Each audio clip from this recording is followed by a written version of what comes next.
They play for the Nickel Trophy, and whoever carries it off the field today will also carry a share of the North Central Conference Championship and a possible berth to the playoffs.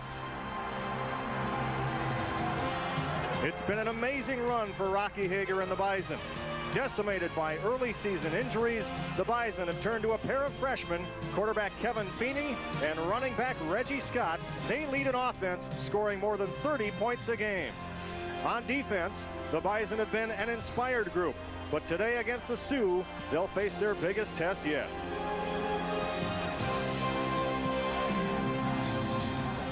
Roger Thomas has enjoyed unmatched success at UND. The Sioux are looking for their 4th straight trip to the playoffs, and they have won 3 in a row against the Bison. They're led by the most lethal combination in the NCC, sophomore quarterback Kevin Clancher, the top-rated passer in the league, and wide receiver Jeff McElroy, a finalist for the Harlan Hill Trophy, enjoying a record-breaking season. Today, a jam-packed Memorial Stadium will see this showdown of first-place teams, not to mention TV viewers in North and South Dakota, Minnesota, and Manitoba, plus satellite viewers in Atlanta, Dallas, Denver, Chicago, Las Vegas, Phoenix, Omaha, Seattle, Washington, D.C., San Francisco, Portland. You name it. People are watching this game from all corners of the country. Bison fans and Sioux fans are ready for yet another classic. Good afternoon to you from Grand Forks, North Dakota, with Ed Schultz and Rob Vogel, Pat Sweeney.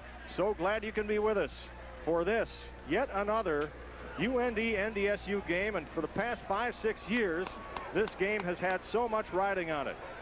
We are going to pass the capacity here at Memorial Stadium, which is 10,000. You saw the fans seated in the end zones, and it is a chilly day, and yet people are still in line waiting to get in here, Ed Schultz. Well, I think they'd probably be happy just to be around the stadium today. There's been so much anticipation going into this football game, the hype, the build-up. I've never seen it as intense as it is, and I think the great thing about it, Pat, is that during the 80s, there was no question who was going to win the football game. And now we're in the 90s, where Roger has brought this program to a level of national proportions. I mean, I just think that I don't know if anybody can call it going into today's game. Well, it is too close to call. You can analyze it and pick it apart from every different direction. And you mentioned when Roger took over in 1986, I asked him about that yesterday. I said, do you approach the game any differently now than you did back then? And he says, yes. Back then we used a lot of gimmicks because we knew we didn't have the personnel to match up with the Bison, but now it is a whole different story. Well, there's no doubt that this is a very good defensive, and I might add a very young football team for the University of North Dakota. But they're still very solid defensively. They're giving up less than 100 yards on the ground per game, and in the North Central Conference, that is really something to say. Meantime, North Dakota State has been a football team that has been able to get back to the kind of option game that they've wanted to run. They have finally been able to establish the dive, and they've got a quarterback who does a great job of getting in the alley, and we're just going to see a rock'em sock'em football game today. We're going to see a lot of great blocking and tackling. Let's go down to the field for the coin flip with referee Bob Meslow. Who's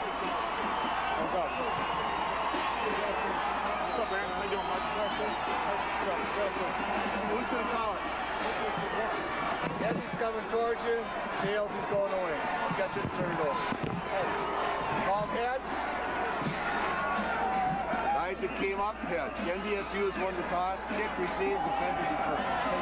You take the ball right away. What goal would you like to defend? We'll defend this end. All right, let's turn that way then. So Roger Thomas and the Sioux will go on defense here to start things off. And that's something they are very comfortable doing. We have a wind coming out of the south, so it will be blowing from right to left as you view it on your television screen.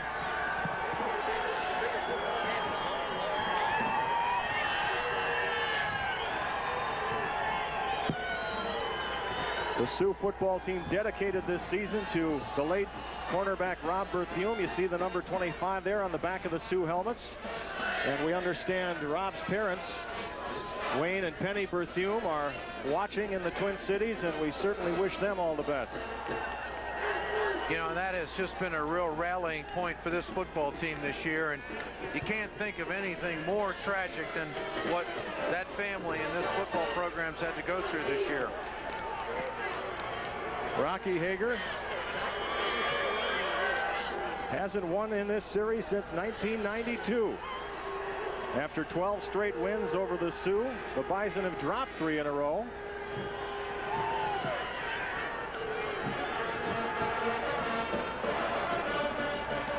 And there is Tim Prinzen, one of the kingpins on the offensive line for North Dakota. Jumping around, a lot of movement on the sidelines today on both sides to keep warm. They got the sideline heaters set up. Juan Gomez-Tegel right there, the junior out of Mexico, will kick off for North Dakota. Back deep for the Bison will be Jason Witt, along with Reggie Scott and Jerome Cheatham.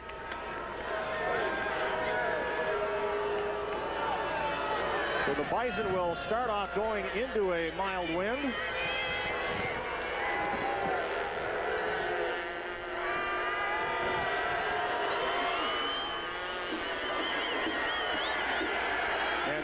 Is up on their feet here at Memorial Stadium, ready to go for North Dakota and North Dakota State. And a good kick by Gomez-Tegel out of the end zone it goes, and the Bison start at their 20.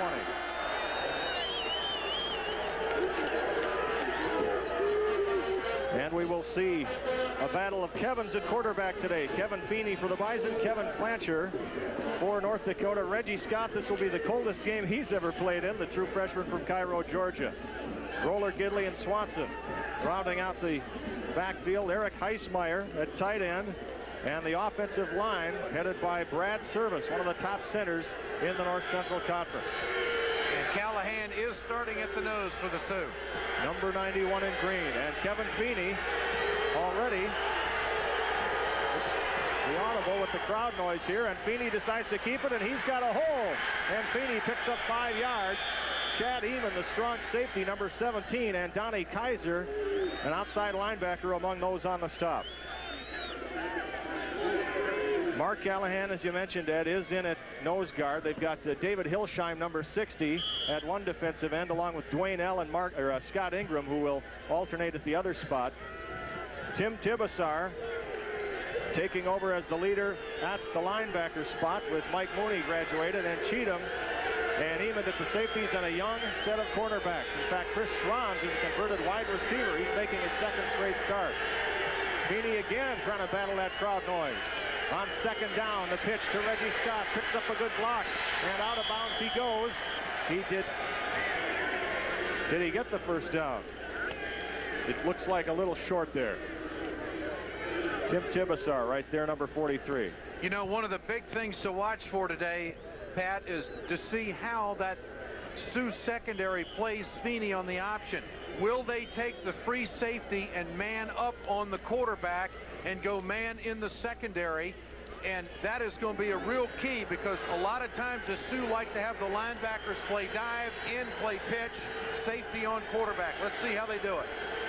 3rd and 1.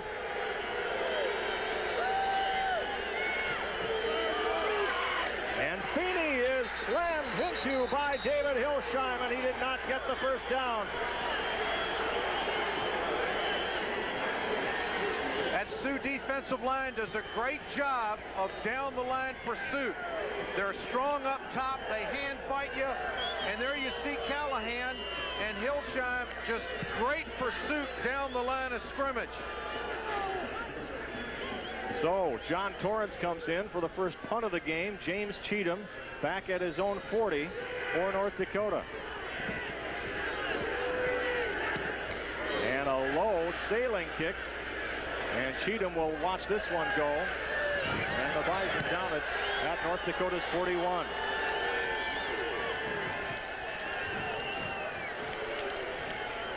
So North Dakota's first chance on offense. Kevin Plancher, as we said, the top-rated passer in the league. And also a battle of freshman running backs today. Philip Moore and Reggie Scott, Tom Langer, the fullback, and McElroy and Osby, along with Turby Gary, forming the top set of receivers in the North Central Conference. Jim Kleinsasser, the first true freshman to play for the Sioux in 5 years. But the amazing thing is the Sioux are starting 3 freshmen on that offensive line, and they are on top of the conference right now. And the give is to Philip Moore out of Grand Forks Central, who picks up 6 quick yards here. Siegfried, Greger, Cordum, and Strout, the front line for NDSU. Gossard, Clark, Fredericks, and McKinnon at linebacker. And a salty group of D-backs, many on the Sioux field. This is the strength of the NDSU defense. UNDU feels like if they can run the football today, that's going to be one of the big keys in this game. Most definitely. Yards on first down. That's Tom Langer in motion. And Philip Moore again gets the call. And Philip Moore has the first down, and out of bounds he goes at the 45-yard line of North Dakota State. Tell you what, you talk so much about Jeff McElroy at wide receiver, but he did a stock block on the outside that time. Watch him on the right of your screen. Number 87, McElroy, there you see. I mean, he just does a great job right there of holding up Izzy Moses and letting the running back give a dip and get outside. So a 1st and 10 at the Bison 45 with 12:40 remaining in the opening quarter. We have no score. Now Jim Kleinsasser, the tight end, comes in motion. And Clancher keeps it on the ground with Philip Moore, but Kelly Greger is right there to wrap him up. The nose guard from West Fargo. You know, Philip Moore is one of those guys that he'll give you some tough yards, but, you know, when he can bounce that play outside, he's got another gear, and that's going to make it awfully tough on the Bison defense. They're going to have to pursue extremely well today to shut this Sioux running game down. Pickup of 1, so it is 2nd and 9. And the Sioux send the fullback, Tom Langer, wide to the right. Now he comes in motion. Moore again, straight ahead, past the 40, up to the 39-yard line. You know, if the Bison come over with a safety over the top and a corner up on McElroy, what Rob Bollinger's going to do is go to a twins formation to get 3 defenders over there on 2 receivers and then run back the other way, and that's exactly what they did. This is a statistic that never shows up, but open field tackles is one that North Dakota State is going to have to rate very high in today. The linebackers, Fredericks and Mitch Clark, will have to do a heck of a job. 3rd and 4. We'll see if the Sioux go to the air, and yes, they will. And it is blocked. Pass broken up by Gunnar Gossard. Gunnar Gossard, he's got great discipline, has had a great month of football. And if he knows he can't dip that inside shoulder and get upfield and make pressure, he's going to get that other mitt on the outside up and make the play. And that was an excellent play by the outside linebacker. And an interesting call to throw the football there on 3rd down and 4, because they had been running the football very well. But great opportunity for the Sioux to get the Bison in the hole here. So it's 1-2-3 kick, 1-2-3 kick. And here's Roger Ball to punt it away for North Dakota. Jerome Cheatham back deep, but this one is going to be into the end zone. David Baravich thought he could try to down it at about the 1 or 2, but it did not go. And so the Bison will start at their 20 when we come back.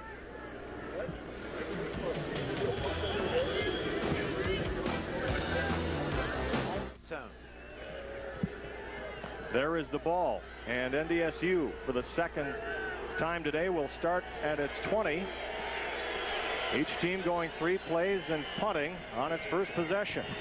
That's Mike Gidley in motion for the Bison.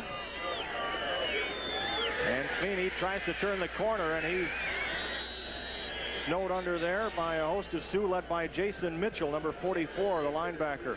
Now what the Sioux did that time is they eagled both tackles on defense. They're in a 5-2, but they double eagled on both sides. That means they take the tackle and they check them down over the guard. So they lined up with a nose guard and 2 defensive tackles over the hub of the Bison offense. They want to get Feeney in the alley. At least it looked like that time.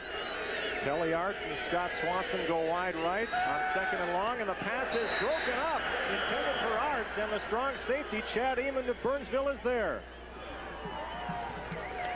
That defensive back had been looking that time. Chad Edmond, he might have had a pick. Little counter option pass down the line of scrimmage and trying to hit Arts on the inside from his slot position. And a nice play by Edmond that time. Bison, when they run the down the line option pass, they won't throw it very far. They're going to try to hit you in the seam quickly.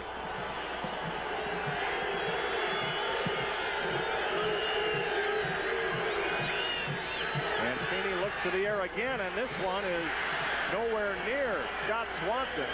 And it's punting time again for North Dakota State. Feeney, I think, complaining to the official a little bit, saying there might have been some moisture on the ball there. That ball really came out of his hand funny. He had no chance of completing that pass. They faked the little dive and just trying to hit the sideline there, and that ball had no chance of being completed. But the Bison feel very confident about their matchups with their wide receivers against the young Sioux corners today. We'll see more of that.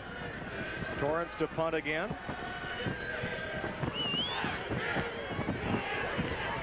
And he gets it off, and Cheatham again watches it bounce. And it takes a Sioux bounce out of bounds at the 42 of North Dakota State. We have 10:19 remaining in a scoreless first quarter, and we'll be back from Grand Forks.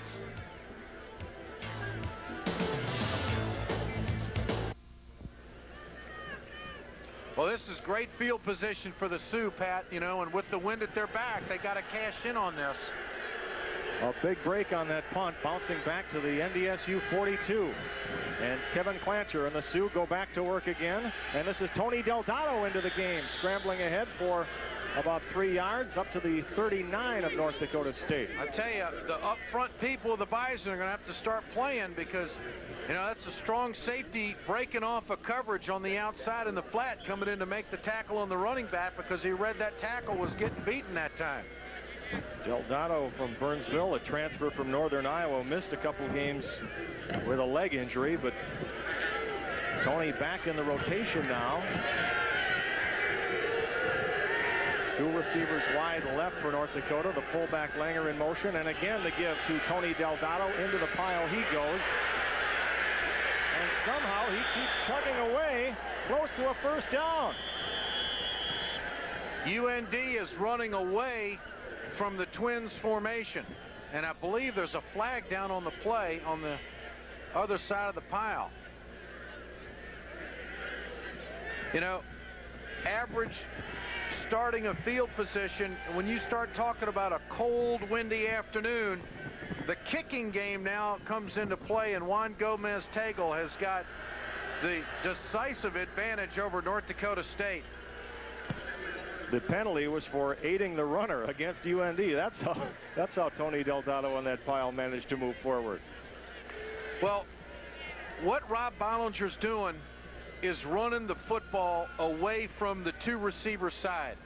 Not only did they have 2 receivers lined up to the wide side of the field, but they motioned a man to a trips formation, and then Roger has them going back into the boundary. So man on man, that's exactly what it is. You really don't have any advantage, but you're just saying that your 4 guys are going to beat their 4 guys over on that side, and the running back's just going to pick his way. And there they are. They have it again this time. 2nd and 5 now. And this time Langer heads the other way. On play action, Clancher has McElroy, who is drilled by Michael Kallenbach, but the Sioux get the first down. Run hard, and dump underneath. And when you do this enough times, the safety Kallenbach comes up and makes a great play, but if he keeps biting like that, they're going to try to get somebody behind him for a home run ball. And I was talking to Jeff Tesh before the game. They feel more confident with this football team being able to hit the big play than any team they've had in recent years. McElroy, Harlan Hill going to the Snow Bowl. Now, Kleinsasser, the tight end, in motion to the right. And Tony Delgado has no place to go. Sean Fredericks and some of his pals wrapping him up. right away. Now it really becomes a chess game, even this early in the ball game, Pat, because, you know, you've got the wind at your back. You're down halfway through the first quarter. You want to get some points here. This is a big second and third down call for Rob Bollinger. There you see Sean Fredericks, number 46 out of Jamestown. I tell you, this guy has made the difference in the Bison defense this year. Is only a sophomore. They're comparing him back to the days of Jimmy Dick in the mid-'80s when they were winning national championships. 2nd and 11 for North Dakota now at the 27. No score yet, first quarter. Clancher has to scramble, but it doesn't do any good. Cordham and Greger, and that's the kind of pressure that North Dakota State's got to get. And Clancher, you know, he was sacked 10 times against South Dakota, and the Bison coaches felt, watch 90. They got a little stun on, run that back. Watch number 90 at the nose position. He does a little hand fight, then a loop, and comes around and freed somebody in on Clancher that way. Plus, they got a blitz coming, so 2nd and 10, the Bison were going after him. Great replay, guys. 3rd and 18, now 17 make it. From the 34. Sioux are famous for a screen pass. And Clancher looks long. It's intercepted. Michael Kallenbach of Maddox. And he has a chance to get big yardage here. Gets by Clancher, but Clancher trips him up at the 40. Out of bounds at the 45. I told you that Clancher was going to try to get one behind the safety because the last time they had a completion across the middle to McElroy, it was Kallenbach who came up and cheated. He didn't cheat this time. It's just a misread by Clancher. There's your pump fake by the quarterback. He comes down the middle, and he's looking at McElroy all the way on that one. Just a great return, too, when he took the weak side of the field. And Kallenbach out of Maddox, North Dakota, there's a product of 9-man football right there. Dwight Lear is smiling today. Longtime coach of the Maddox Bobcats. Feeney again, barking signals, trying to outdo the crowd, and the give is straight ahead to Matt Roller of Devil's Lake, and up he goes past the 45-yard line. You know, North Dakota up front is so stingy. They're so physical. Even if Callahan's not 100%, he creates a real problem, because if he can force Service to get some help on him, that changes the way they block on that offensive line all the way down the line. Well, they spotted at the 45, so 2nd and 8.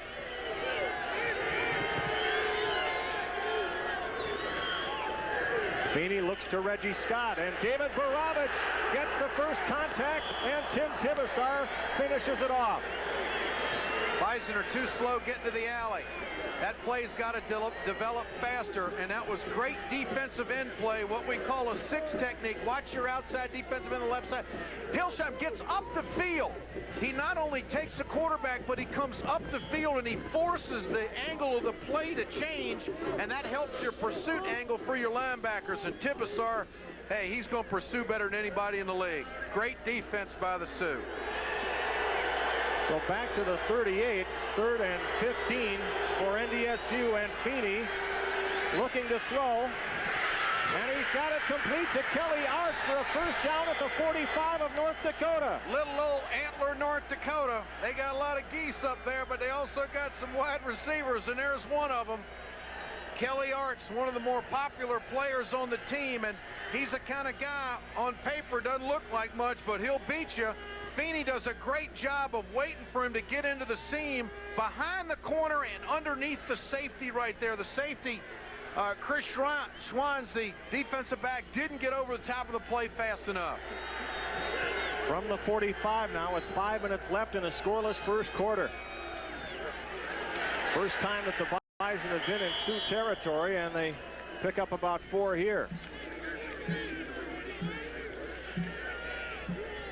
Defend that dive. That is the first key any defensive coordinator is going to tell you going against the option offense.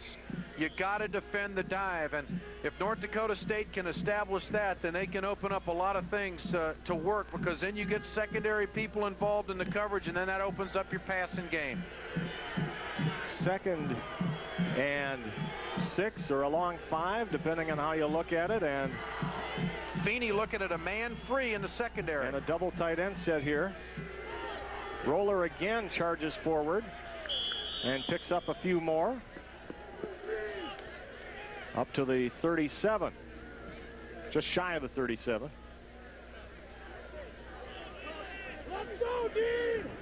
You know, Pat, Feeney doesn't start fast. You know, he's not the kind of guy that's going to be so flashy and make such dominant plays in the first part of the ball game. He really kind of gets into a pattern of trying to figure out what they're doing to him, but he's a strong finisher. He always plays well in the second half. Well, the Bison now looking at 3rd down and 3. We'll see if he can keep this drive going. And Feeney strung along, has no room, bounces off 2 defenders though, and give him an A for effort. He came up about a yard shy. No, there's a fumble on the play, and the ball goes over to North Dakota. They went with 2 safeties on the hash mark that time. They brought the corners up to fight the pitch. And there's Chad Edmond, number 17, who came away with a fumble recovery. Now, Feeney did the right thing by not pitching that ball in desperation, but trying to get some extra yards in second effort. He just couldn't make anything happen on it. Great corner support, great safety support that time. James Cheatham in the alley that time from his safety position, and we just got a game of field position here. That's all this is with 3.5 to go in the first quarter. Chad Eamon's fumble recovery gives the Sioux the ball again, and here's Tony Delgado, picks up a good block from Shad Thorstensen, out of bounds. He goes at the 40-yard line as Jerome Cheatham forced him out, but Shad Thorstensen, number 42 in green, made the block, and it's good to see Shad in the lineup. He's been out about a month and a half with an arm injury. Kleinsasser had a great block on that play. He came out and hooked that defensive end outside linebacker. Great play by a young freshman out of Carrington. There you saw Chad Eamon a second ago, the man who got the ball back for the Sioux. 2nd and 5 now from the 41. Thorstensen in motion. And it's Delgado slipping the first tackle, and Delgado has a first down.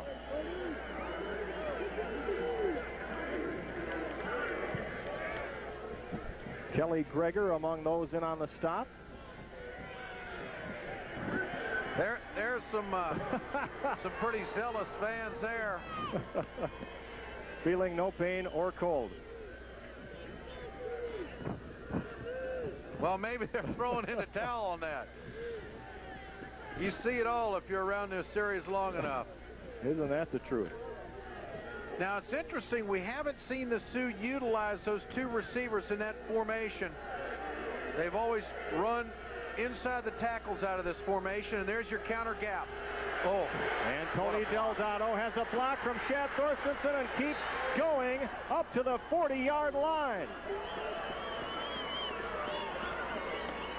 Aaron Drummond, the senior out of Perham, Minnesota, I mean, he made a block and a half on that play. I don't know if we'll see it on the replay, but to the right of your screen, they close that thing down so nice. This is your Redskin counter gap. There's a block right there. And they get a good support on the outside. This is the same kind of play that St. Cloud runs and has so much success with their top running back, Randy Martin. From the 40 now, still no score in the first quarter. We're late in the quarter, and Philip Moore is strung along and corralled by Israel Moses, the strong safety. There's a flag down, too. Great tackle by Izzy Moser's open field tackle. And a hold against the Sioux. Well, we've seen both teams today get penalized. The Sioux helping the runner on the last series, which hurt their series. Then they had an interception. Now they got a holding penalty.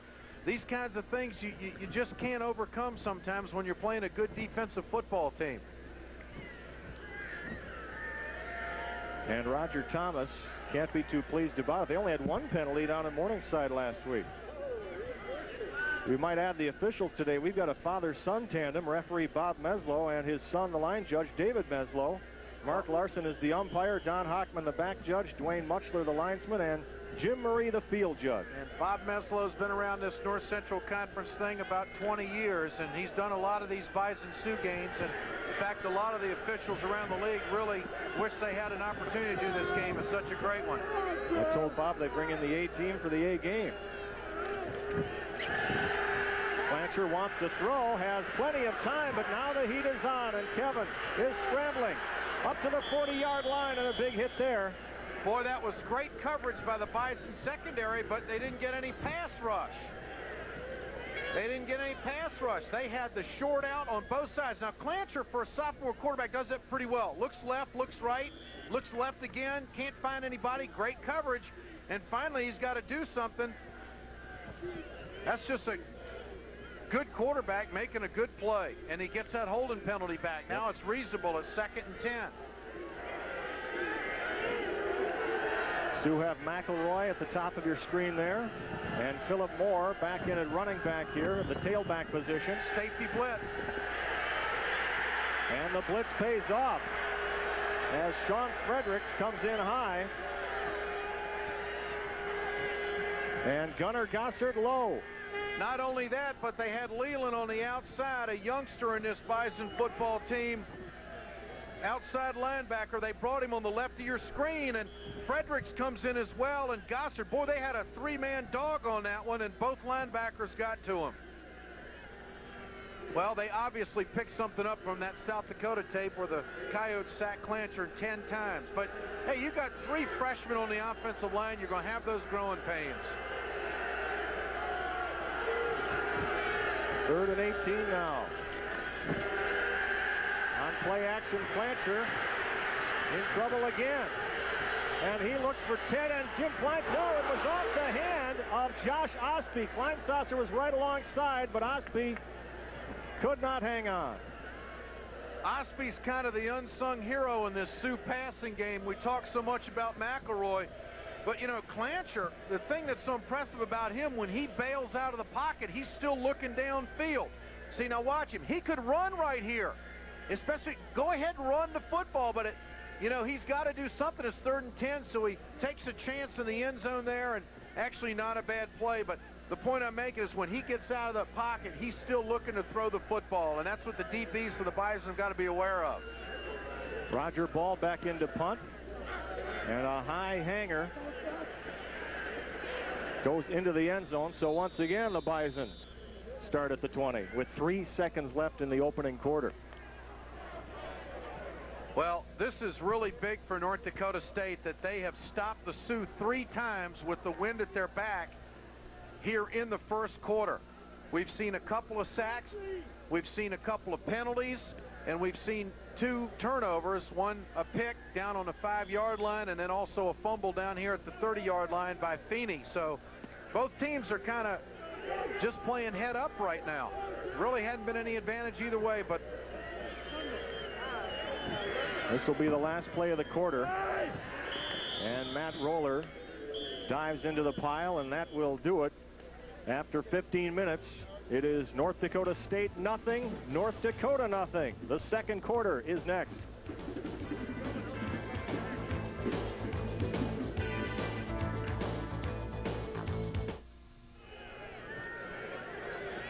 Well, we figured it would be a defensive battle, and after 15 minutes, no one has been able to score. 2nd and 7 from the 23. North Dakota State with a 3-receiver set, and now Feeney again trying to shout over that crowd. Some jumping here, and the flags are flying. And Tim Tibesar is clapping in anticipation of a North Dakota State penalty, and sure enough it is. Rob Vogel, what can you tell us from field level? Well, so far, Pat and Ed, one of the things we talked about in the pregame show was the health of Mark Callahan. Seems to be all right now. He has yet to miss a play. Another problem for the Sioux wide receivers is getting unengaged from the D-backs of the North Dakota State defensive backs on the interception. Josh Osby was the initial target, but he got locked up at the line of scrimmage and couldn't get free. Kevin checked off and went to McElroy, and that resulted in the interception. That's a great point, Rob, because the Bison want to fight the wide receivers at the line of scrimmage to throw off their timing. We'll see more of that today. 2nd and 12 now with that penalty. And Feeney options back to Reggie Scott. Fumble! And it is still NDSU's ball. The ball was popped loose at the 15 and went out of bounds, I believe. Now, what the Sioux are doing is they're not attacking Feeney when he comes down the line. They're doing what you call slow play the option. They're getting in the alley, and they're standing on the line of scrimmage. Watch to the left of your screen. Now, they're waiting for Feeney. See, they're stringing it out. That's called the slow play. Number one, it stretches the play out. Your defense has got a chance to make a pursuit angle, and also it makes it awfully tough when you're trying to hook that defensive end or linebacker on the outside to create an alley for your quarterback. I tell you, this is a good defensive football team. Donnie Kaiser forced the fumble, but James Cheatham could not get possession. Feeney with plenty of time, and he had Gidley open, but it short-hopped him. Feeney is struggling throwing the football right now.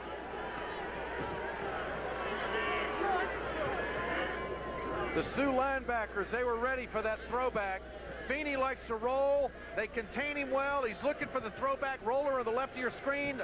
Good flow by the backers, and then you got Gidley coming across the middle. That actually is a dangerous pass when you got Cheatham in the area. So here's John Torrance to punt with 14:49 remaining in the second quarter.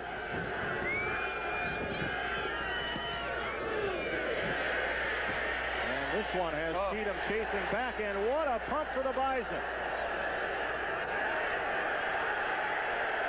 What a punt for the Bison.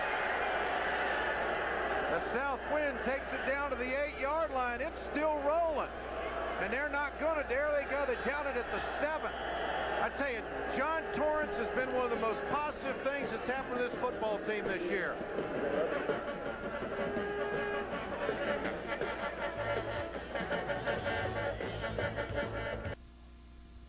He did. I mean, that's called trying to get out of the hole right there at all the costs.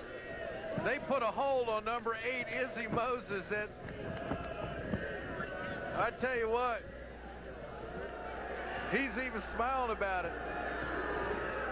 The left of your screen, I mean, there it is. I mean, you just can't do that. Tell you what I am impressed with, though, Pat, is the way these Sioux wide receivers block.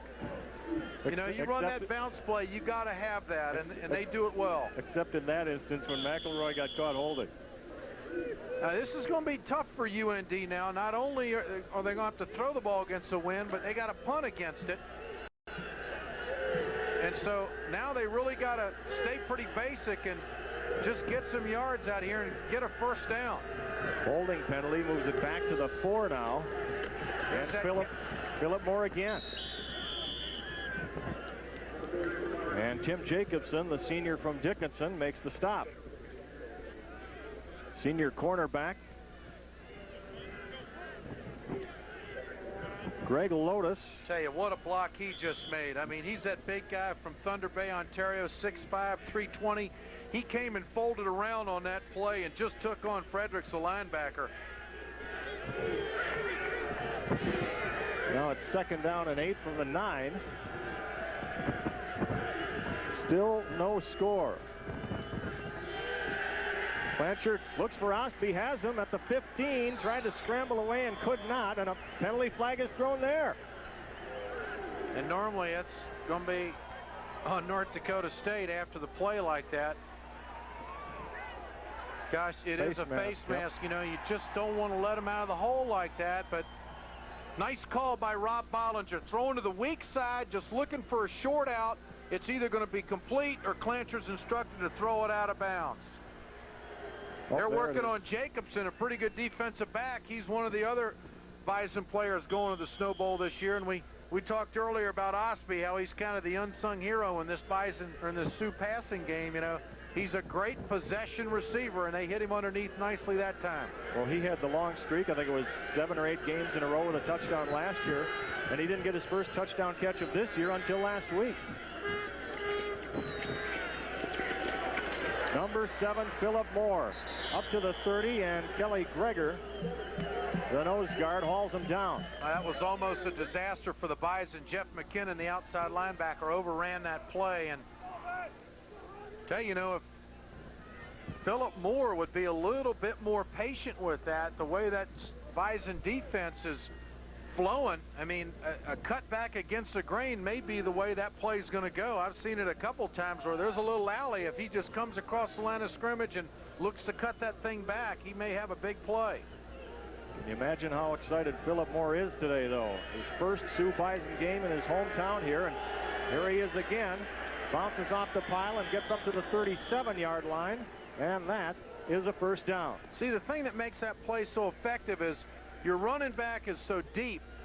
The quarterback's job is to get the football back to him so he can make a decision. And the offensive line, they've got an idea what the defense is going to do, but they want to take them whichever way they want to go, and then the running back's got to read it. Moore does a great job of reading, but really has a little bit more power than what you think. And Josh Osby will attest to that. He knocked his own teammate Osby down on a 20-yard run last week at Sioux City. First down, and it's Moore again, following the block of Tom Langer, and Philip Moore gets a first down. Bison are having a hard time handling that counter tray. Their outside people are getting hooked. They're not getting quick enough support in the flat. Run that back. Watch the right side of the offensive line of the Sioux. There you see the guard pulling. That's the key right there. He's either going to kick out the defender or he's going to try to log him in. That time he logged him in, and Philip Moore was able to get outside, and Kallenbach, if he fills in the alley like that, he's got to be able to lock up. So from the Sioux 48, it is Mike Haves. I believe, yes, that is Mike Haves, a sophomore from St. Cloud, in his first play of the game. He is the third-string tailback. Rob Vogel down on the field. What have you got for us? Well, Pat, one of the areas of concern for the Sioux offensive staff before the game was how their young offensive line would handle this game. Only one senior, Aaron Drummond, on it. So far, no problems with the run blocking. They've been able to run the ball effectively. The problems have come on the pass blocking, and that's been the problem all season for them. Well, they've given up 2 sacks today, one of them coming off a safety blitz. Second and 4, and it's Haves again.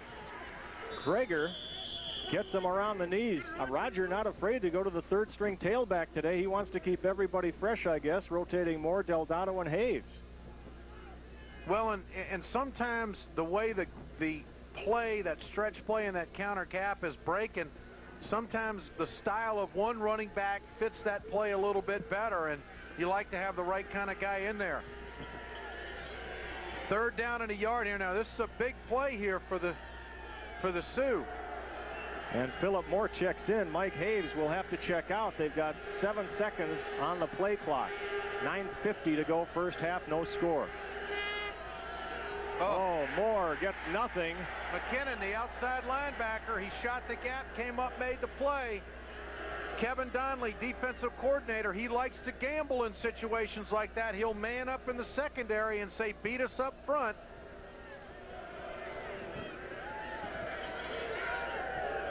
Well, they had Sean Fredericks, 46, coming on that one, too. They went with an all-out dog. Couple North Dakota kids there. McKinnon from Wahpeton and Moore from Grand Forks. So here's Roger Ball, the senior punter from Kingsley, Iowa. A high one coming down at about the 25, and the fair catch is made by Jerome Cheatham. 9:06 to play. You're watching Sioux Bison football.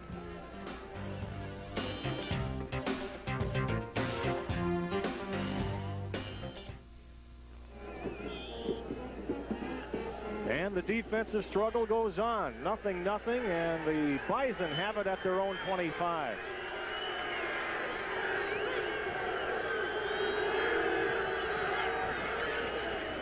Feeney will keep it. And Feeney forges ahead up to the 30-yard line. That's a good play. I said earlier that play was developing too slow, and that time he made a quicker decision of getting up and finding the crease. You know, this just is not a game of offense so far. You got two defensive football teams, field position, kicking game. Wind in the fourth quarter may be a big factor today. We'll see. UND defensive backfield coach Kyle Bubba Schweigert said yesterday it's going to be a game of big plays. We've seen some big plays. We just haven't seen any points yet. Feeney on the give and tearing away Matt Roller. First down, Bison. You know, I haven't seen the Bison this year stand their tight end up on the line of scrimmage. They must have got a call from Hayden Fry. But there's your handoff to Roller out of Devil's Lake. Does a great job of coming off that block. And he's a north-south kind of guy. He's not going to try to give you a fancy stiff arm and pop to the outside. There's Callahan. Now, Callahan knows that if he can just create some confusion there within the center and two guards, that he's done his job, because the backers have got to make the play. Now at the 43 of NDSU, and timeout is called just as a penalty flag is thrown. The play clock did go down to 0, and we'll see what happened first here. Well, let's see what they're going to call here. They're going to give him the timeout before the clock went down.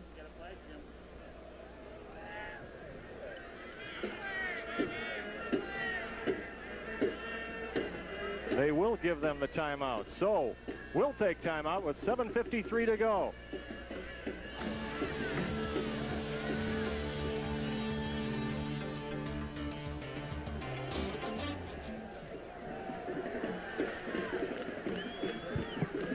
All right, at first we thought they would give them the timeout, but they are going to assess the penalty. So we will stay here.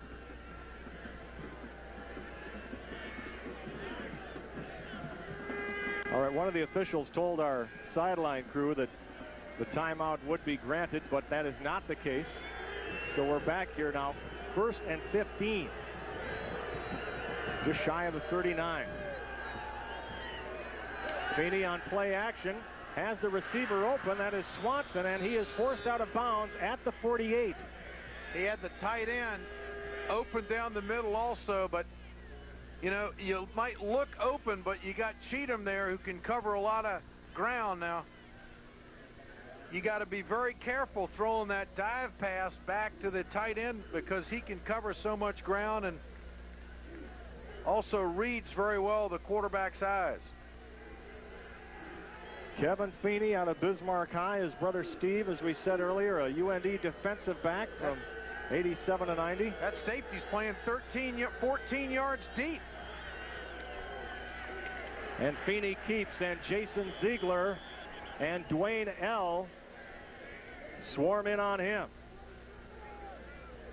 Ziegler, a linebacker out of Detroit Lakes, Minnesota. Tell you, the Bison really are not forcing things to Reggie Scott. You know, they're just really making Feeney make some plays. See that safety? He's 14 yards deep now. Most of the play action passes by the Bison, they give a quick fake. So him, by backing up, he can play both pass and run a little bit easier. Feeney again on play action, looks to the tight end Heismeyer, and it's overthrown. Or excuse me, that's Brent Began, the sophomore out of Buxton, North Dakota. Well, they saw that 2 plays ago, that tight end down the middle, and came back to it, and I knew they'd have it covered because they can cover a lot of ground there. And see, that was a quick fake. Did you see that last play? Watch, see, that's a quick fake. Now the safety can read that quickly, and there's Cheatham, 27, getting back, getting position for the play. Well, the last time Torrance had to punt, it went 77 yards. Earlier in this scoreless game. Let's see how he does on this one. On a high snap, gets it away, and Cheatham. Oh, takes a Bison bounce. Does it ever? Down to the 3-yard line. Pat, that's a catch-22. You never tell a kid to return a punt inside the 10-yard line. Percentages, it'll go into the end zone. That time it didn't. And with 5:51 to go, you're watching Bison Sioux football on the North Dakota ABC Network.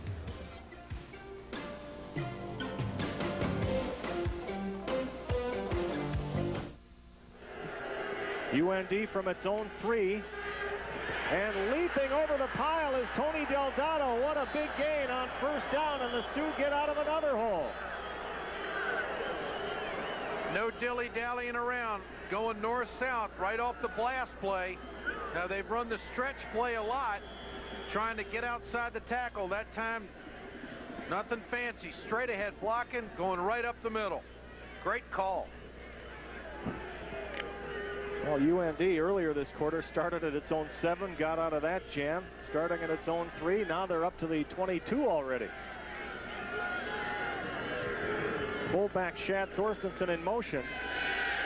Clancher with the pump fake, looking for Osby. He's got it, and Josh Osby will score. Got a flag back at the 15-yard line. And that might call back the penalty, the touchdown. Josh Osby had one touchdown called back earlier this year by penalty, and we'll see what this is about. It's roughing the passer against North Dakota State. It's going to be a touchdown. So the Sioux strike first on a long pass play. Now Clancher comes up. They bump the receiver on the outside to break up the timing, and then he fake pumps and puts it downfield. There you see Cheatham stumbling on the play. Osby just running a nice inside route on him and then getting up the field. Great play by the Sioux, and great patience by a young quarterback, letting the receiver come off the bump on the outside and get up the field.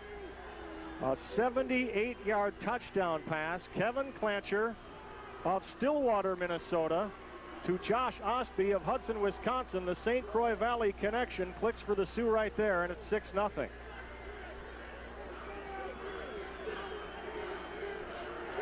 .5:11, or is it 6:11 on the clock?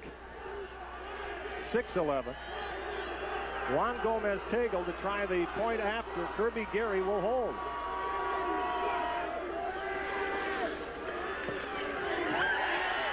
And it's good. And so the scoreless tie is broken by North Dakota. 7-0 Sioux.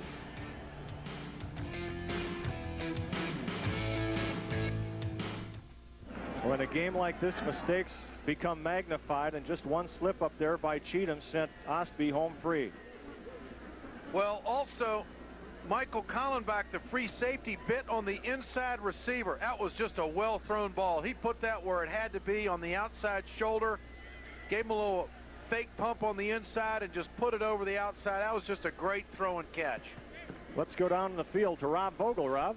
Well, Pat, Ed just mentioned him reading the inside receiver. The play is originally designed. It's a read for the quarterbacks and the receivers. The inside route, the shorter route, is the one they want. That's what they looked at. It's a cover 2, so they go deep on that play. Osby, as the time of the ball was thrown, was locked up, but he broke free, as you mentioned, for the touchdown.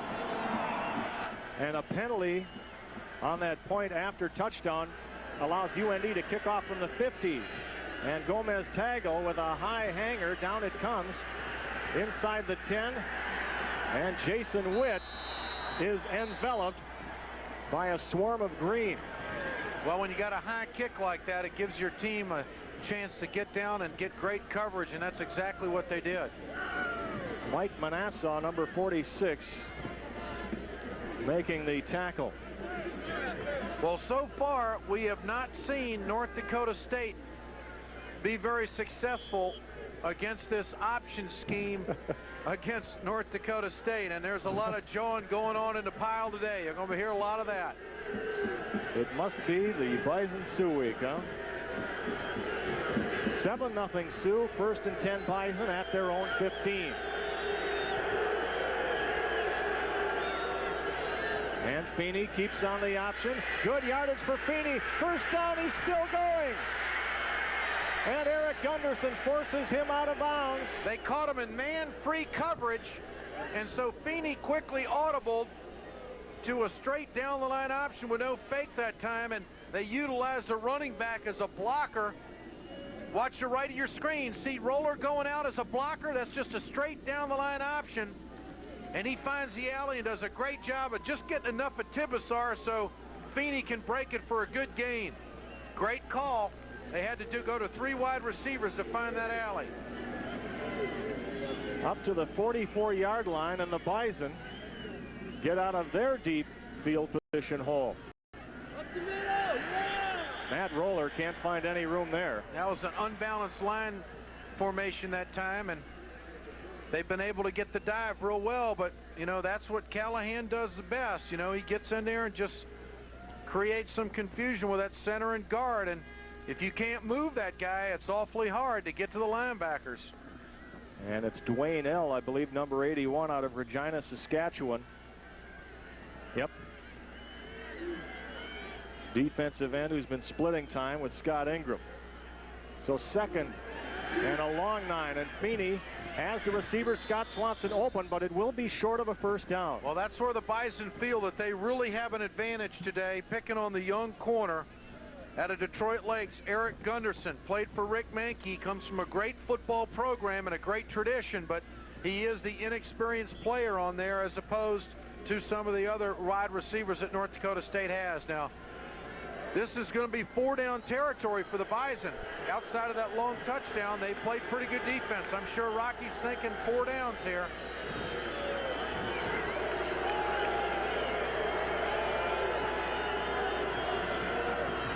Feeney will keep, and he appears to have it. Well, he's going to be real close. We're just seeing a very physical Sioux defensive line. I mean, it's just tough sledding up there. You may see your first big 4th down call of the ball game here. You mentioned Eric Gunderson. He's celebrating his 20th birthday today. We'll find out in a few hours if it's a happy birthday. And as they stretch it out, Jason Mitchell is indicating that it is just an inch short.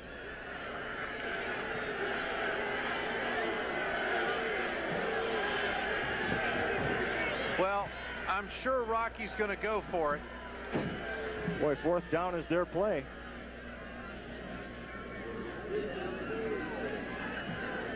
Very, very close. 4th and inches.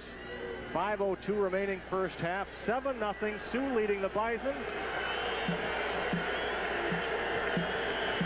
He said 4th down is the Bison's play. 65% success ratio, and the crowd comes to its feet and makes it noisy for Feeney, who's had to audible a lot today.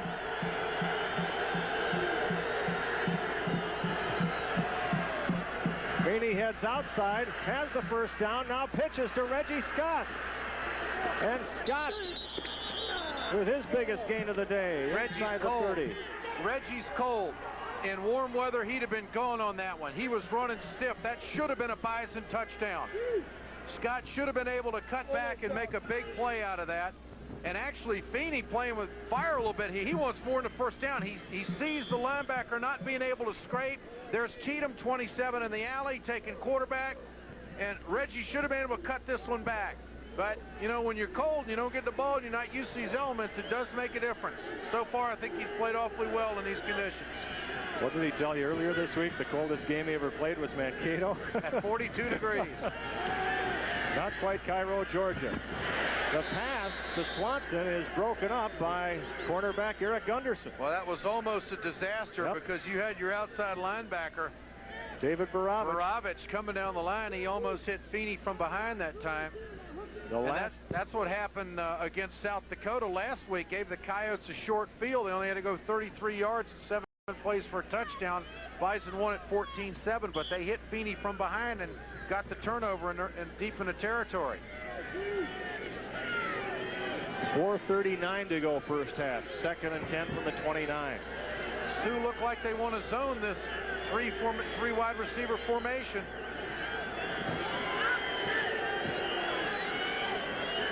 Roller having some trouble hearing, and penalty coming up here. The secondary changed just before the snap of the ball that time. Chad Edmond, who was playing 2 on the hash and 5 under, he came up on the hash from his safety spot and was going to force the play in the alley, and that kind of threw Feeney off, I think, a little bit, and that's what delayed the cadence. So 5 yards against North Dakota State. Back to the 34-yard line it goes. You know, Rocky is really putting this game in the hands of a redshirt freshman quarterback. I mean, he's given him about 5 or 6 different calls on each side of the football with different formations. And he's calling the game right at the line of scrimmage.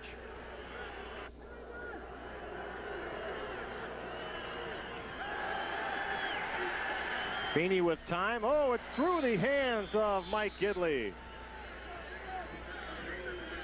You can tell that his hands are cold because that ball just didn't have any kind of spiral on it. He almost just kind of shot putted that one there that time, and there you see his hands up on his mouth. It does get tough to throw the football here. Feeney has pretty good pressure, sets up, and just kind of has to really push that ball. He really didn't throw it that time. Should have been caught, though. When it's coming up your shoulders, you got to get your hands out in front of you. You can't shoulder pad the ball into the body. And the crowd gets louder on 3rd and 15. Swanson in motion. Feeney again to the air. This time it is complete to Mike Gidley, who slips away. Touchdown, Bison. Great play by Feeney. And Gidley ran the defensive back off and came back to the ball, a very disciplined route.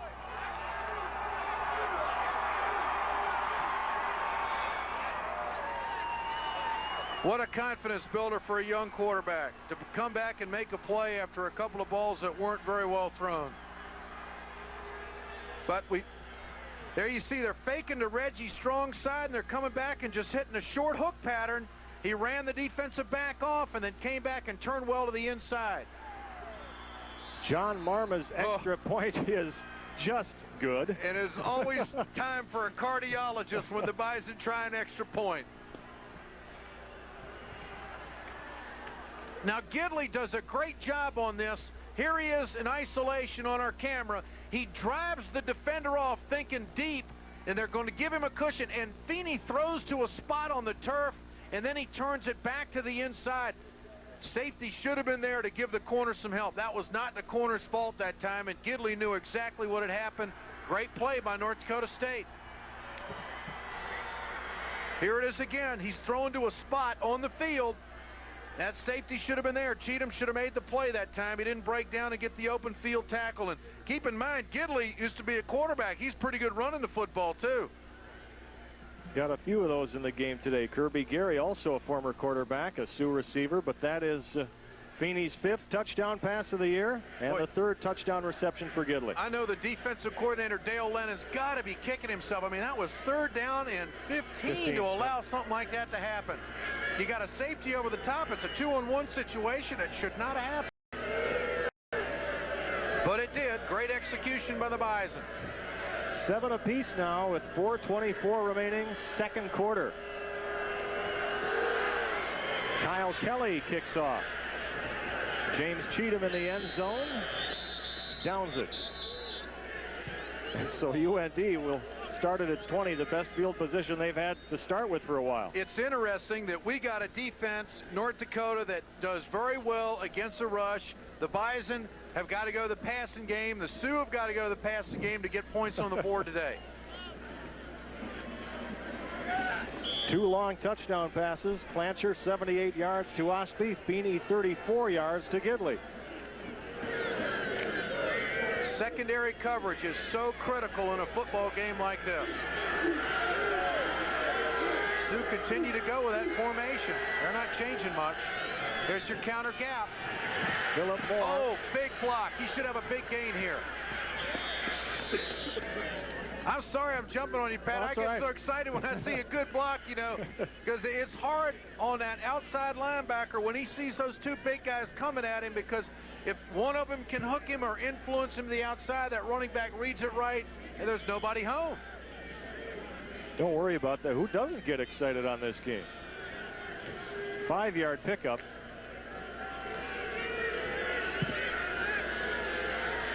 For Philip Moore.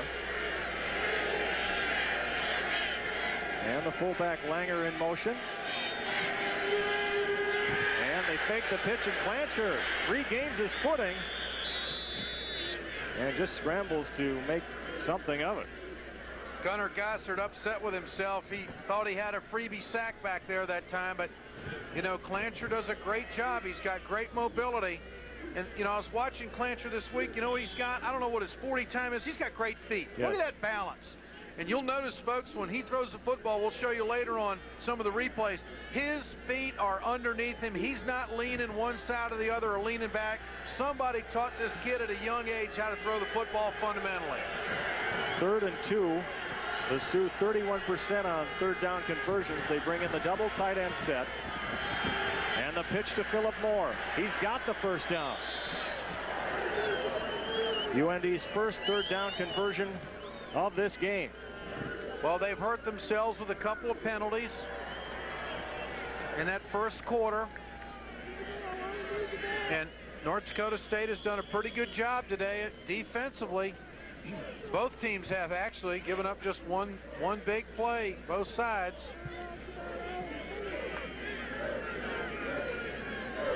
.238 to go, and the clock winding down here in the first half. 1st and 10 from the 34. That's Kleinsasser, the tight end, in motion as the Sioux split the receivers. On play action, Clancher. Incomplete. Bison have no pass rush with their front four. UND is doing a great job of protecting Clancher off that play fake. And unless North Dakota State gets a blitz by a safety or a linebacker, they're just not getting the pressure they need. You can't give Clancher that much time to throw the football. Here you see that pouch he's got in front of him. Just a little hand warmer there. He has his plays on his wrist, and he'll get the call from the sideline and translate it with formations off his wrist in the huddle. The 2nd and 10 from the 34 as McElroy comes in motion. To the air again, Clancher, and this time it's low for McElroy, incomplete again. Bison playing a soft zone that time. They had Callenbach way back on the hash mark, and they're going to give him the flat here in the 2nd down and 10 situation. They gave North Dakota the flat, but it's hard to throw the ball. You know, even if you're throwing with the wind or against the wind, when that ball leaves your hand, and especially if it's a crosswind, it affects the nose of the ball, and it's hard to hit flat passes like that. Just one catch for Jeff McElroy today. Well, I said earlier this week, Pat, I thought he had to have at least 4 or 5 receptions if the Sioux were going to win this game. So 3rd and 10, and they give to Philip Moore. Slams off Jacobson. But he's still about 2 yards shy of the first down. The front 5 of UND is starting to handle the front 4 of the Bison. And they're just getting too many yards on that delay play. Now it's a big decision for Roger here. 4th down with 1:55. Playing at home, I think I'd kick it away, Coach. And the Bison have decided to call a timeout here with 1:55 to go. Obviously trying to save the clock for a last drive here. You bet. You want to use your timeouts on defense. And the last, now Roger, he's thinking, all right, let's make sure we got our punt coverage squared away here. We don't want to block punt here with less than 2 minutes remaining in the first half. And we're in our own territory. We don't want to give them a short field. So I'm sure he's saying, let's make sure we got our gap responsibility proper if we decide to punt it. And I'm sure that's what they're going to do. That just percentages are with this.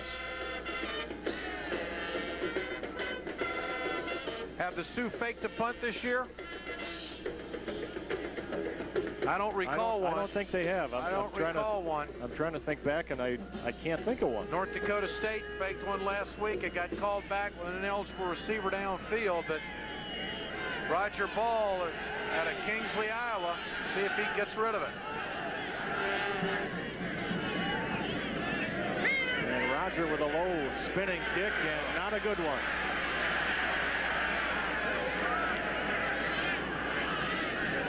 A lot of time left, 1:42 here in the first half. Pretty good field position. And I think Chris Cordham finally downed that ball. But the Bison, as you said, Ed, 1:42 And starting at their 43-yard line, just shy of the 44. Well, if the Sioux play defense on first down, maybe they ought to take a timeout. Now they spotted at the 43. Okay. Feeney shouting the signals, and on the option, he'll keep it.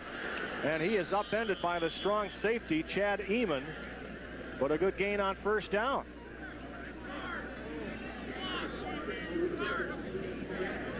Bison letting that clock run down now. Up to the 49, and now they call timeout. Well, Bison have already rushed for more yards than UND has averaged giving up this season. But all the points today have come through the air. And the only option that we've seen really work for North Dakota State has been when Feeney's been able to get in the alley off that twins formation. The unbalanced line formation has not been a problem for the Sioux defense.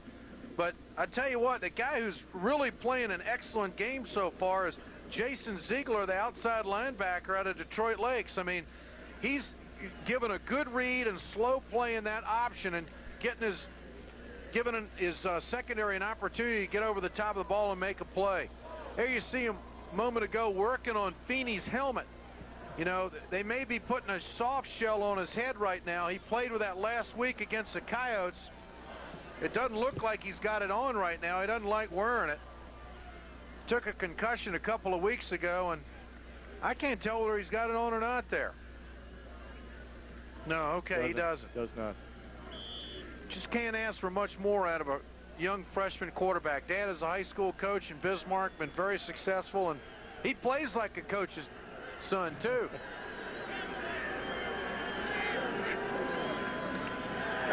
Second and short, and Feeney with the fake. On the run now, and he will scramble out at the 49, just shy of the midfield stripe. Smart play. They tried to hit Gidley on that stop route again at that stop and go, and UND had a safety over the top, and he couldn't make a play out of it, so he stops the clock by running out of bounds. And those are the little things that you take for granted sometimes with a young quarterback in a big game. Now, if I'm UND, I'm thinking timeout after this play. I mean, there's a lot of time left here. 1:17 to go. 7-7 is our score, late first half. And Feeney wants to throw, and it is batted down by David Hilsheim, the defensive end from Minnetonka, Minnesota. Well, they don't have to call timeout. Hilsheim, he grabbed one a year ago, didn't he? Yeah, he did in the Fargo Dome. They're just trying to hit the slant pattern in the alley here, and Hilsheim does a great job of getting his hands up. That's one way to take away a passing lane, and now UND's got a good 2-minute offense here. Bison's still got to play some defense. John Torrance just getting onto the field now. He's had a fine day punting, a 77-yarder earlier in this quarter. He pinned UND back at its 7, and it's 3 in this second quarter. 1:12 on the clock. Oh, and they are going to fake the punt. But will he make it? No. He came just shy of the first down. And the ball goes over to North Dakota with 1:03 to go. Gutsy call by Rocky. Wow. You got a punter with a wind at his back who's hit a 78-yarder today. Minute remaining in the first half. Gutsy call. They did this last week. He wants to throw the football, but the Sioux safeties are playing off loose. There's a crossing route across the top, and Cheatham's got to get going and get out in front of him. He was too slow that time. Number 3. As you know that Torrance was going to run on the corner and try to get to the flag that time. Eamon and Gunderson on the pursuit there, and so the Sioux take over at the 49. We're tied at 7. And the pass intended for Tom Langer is low and incomplete. We've had about 4 different possessions here in the last 4 minutes of the ball, first half. He's like an NFL game here, 59 seconds left. One of these plays Clancher's going to try to hit a home run ball, or he's going to try to hit his tight end down the middle. Bison will go with 2 safeties on the hash, and the vulnerable part of that is right down the middle of the field, about 20 yards, trying to get this tight end in the seam.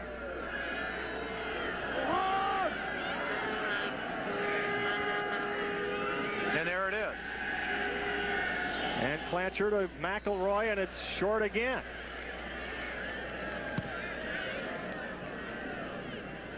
The Bison coaches felt, after evaluating this passing attack, they really felt that Clancher locks in on McElroy as the first, second, and third receiver. McElroy's really got to be covered for him to go elsewhere with the football. Clancher made his appearance a year ago, splashed on the scene with a big second-half performance against North Dakota State in the Fargo Dome. And I remember 3 years ago, I ran into the old coach from Augustana College, Jimmy Heinitz. He said the Sioux got the best kid in the region, Clancher. You'll hear about it. 54 seconds now on third down. Clancher has to scramble, and down he goes as Kelly Greger stops him after a gain of about 2, and now they stop the clock with 44 seconds to go. And while they take time out, so will we. You're watching NCC football, the battle for first place on North Dakota ABC television.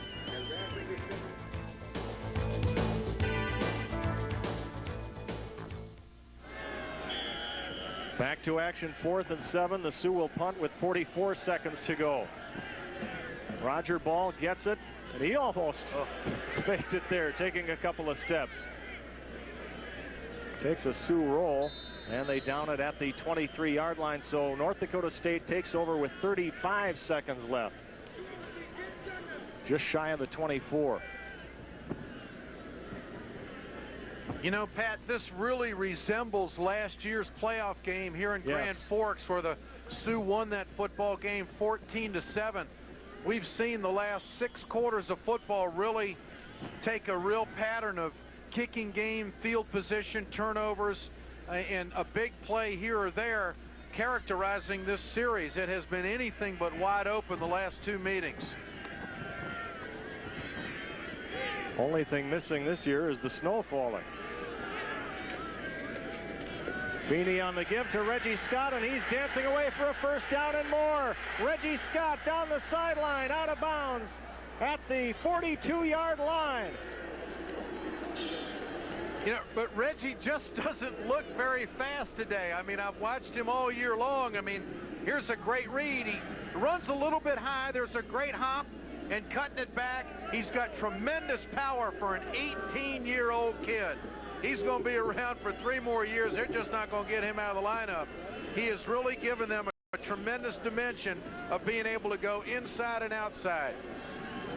So now with 27 seconds, Bison ball at the Sioux 42. Boy, they're manning up here on the Twins formation. Feeney tried to get it to Gidley, and it's off his fingertips. Well, this is just a game where both coaches are utilizing every down. They're not giving anything away. We got 20 seconds to go. Ain't nobody taking a knee on this one, I'll tell you. Sioux have 3 timeouts left. The Bison have used all of theirs. 20 seconds on the clock now. Now, what the Bison like to do here is they like to run that rollout throwback to the back underneath to the opposite flat. A 3 receiver set for the Bison, and Feeney options back to Reggie Scott. Has a hole. Scott to the 30, to the 20, almost loses his footing, and he's down at the 15-yard line. 11 seconds left. Rocky might want to try a field goal here. Kyle Kelly, they've only got 11 seconds remaining in the quarter. They haven't even got the ball ready. Now they're set to go. The clock starts from the 14, and they kill the clock. Boy, you know, Kyle Kelly has got enough leg, Pat. Whether he's got the accuracy or not is another thing, but this is a big decision for North Dakota State here. You get in there this tight, you've only got 8 seconds. You got 1, maybe 2 plays if you throw the football both times. You're not going to be able to run the option and get 2 plays, not with 8 seconds left. Well, they're going with 2 tight ends here. Heismeyer and Vegan are in the ball game now. From the 14, and we are tied with 8 seconds to go. And Swanson is the man in motion. And Feeney will go for the bundle. Swanson slipped and fell.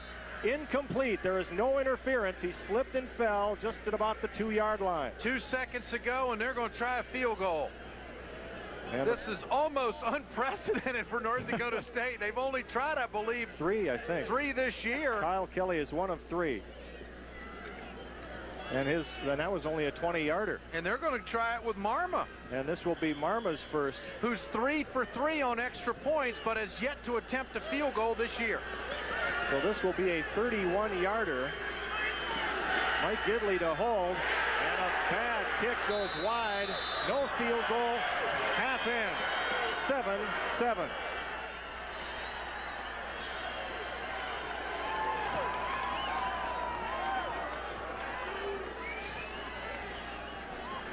Well, they certainly had their chances in the last 2 minutes, but we're back to the defensive battle. We're going to go down and hear from Bison coach Rocky Hager, but here's another look at that chance for Marma. Run that back, fellas. I don't think it was a very good snap. Watch the ball. I think it goes to the right of the holder, Cheddar, and he's got to catch the ball differently. That's not a very good snap. Rob Vogel, let's go to you with Rocky Hager. Here. Well, Coach, an unexpected last-second chance there at some points, and once again, the kicking game, which has been a problem earlier for you in the season, doesn't work out at the end. Well, that's why we play the game. We got to execute some things in certain situations. It was wide to the right. That stuff happens.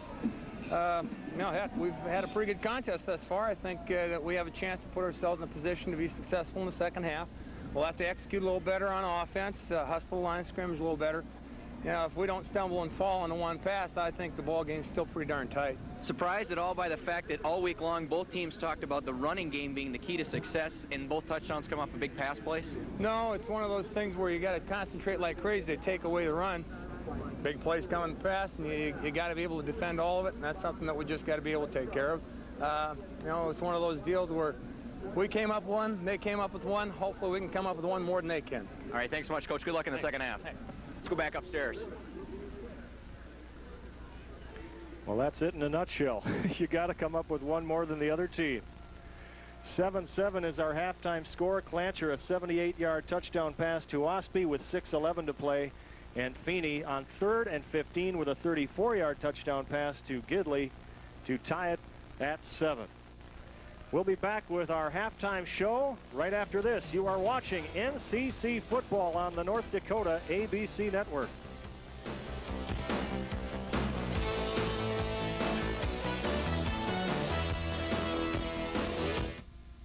Well, let's check it out.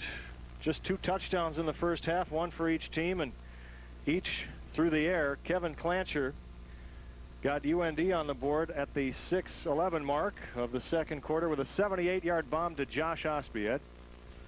Well, great protection here by the Sioux offensive line. They tried to hit the seam route on the inside, and the safety bit on it.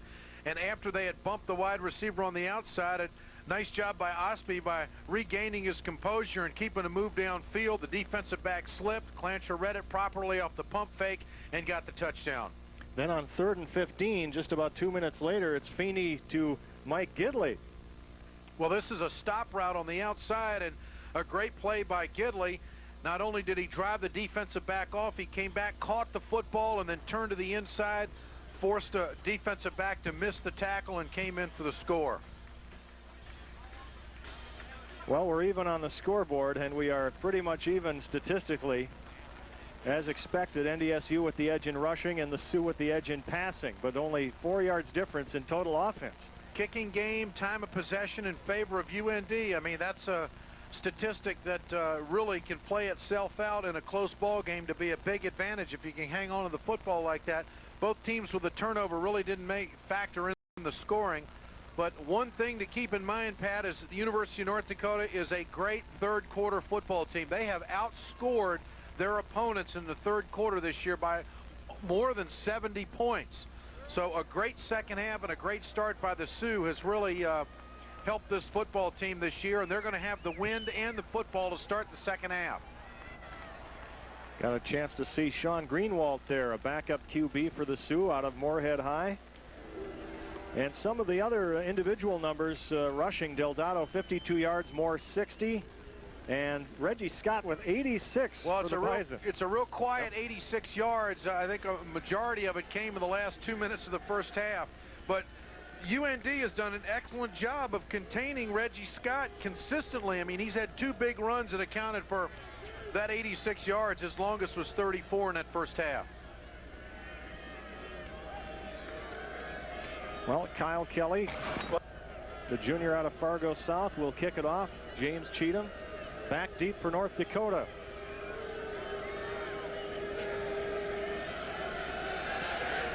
And the low kick will come down to Tom Langer at the 30-yard line. Fullback Tom Langer out of Sacred Heart High in East Grand Forks moves it up to the 40, so UND will get the first crack on offense here in the second half. You know, and Kelly normally gets the ball to the end zone. He only got it to the 30-yard line that time. I mean, that really surprised me. That wind must be really coming down the chute there out of the south. And Mike Manasseh, number 46, a linebacker, limps off the field for the Sioux. We will see if Rob Vogel can bring us up to date on his injury. Roger Thomas has had a big second half out of this football team all year. Clancher, top-rated passer in the North Central, only 3 of 10 in that first half. From the 40, it's Philip Moore with a big hole, but a flag is down. Moore breaks 1 tackle. And Israel Moses teams up to stop him past the 40, but we'll see what the flag's all about. I think it's going to be holding against the Sioux. Yes, it is.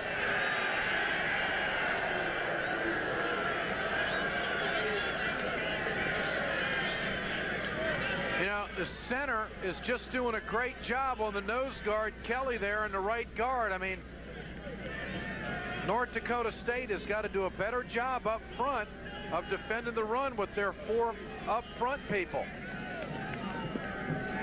We saw late in the first half where UND was running the football on that bounce play and also on that counter gap, and they just got to get better play up front. Either they got to take a gap, but if you're going to hand fight them, they're going to take you whichever way you go. You got to win the gap.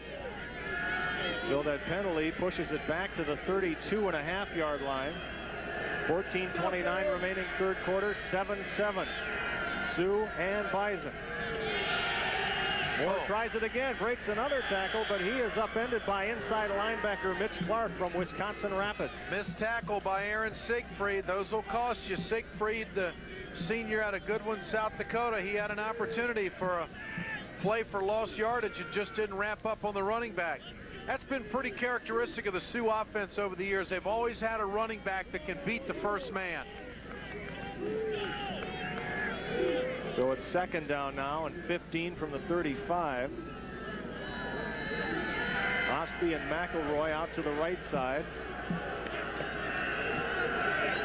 And Langer, the fullback, in motion. On play action. Clancher on the bootleg, has plenty of time, and he's got his tight end open. Jim Kleinsasser makes the catch, and down he goes past the 40-yard line. That's the first time today we've seen them boot out of the trips formation, and Kleinsasser just did what Tesh likes to call a hole at 18. He drags across the field, and by the time he gets in the target zone, he's about 18 yards downfield.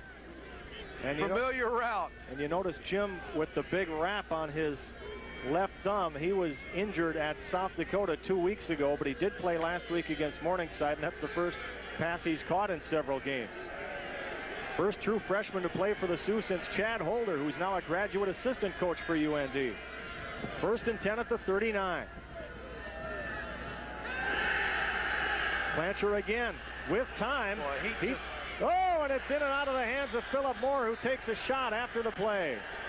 That was Israel Moses. The Bison are getting no pressure whatsoever on Clancher. You just can't give him that much time.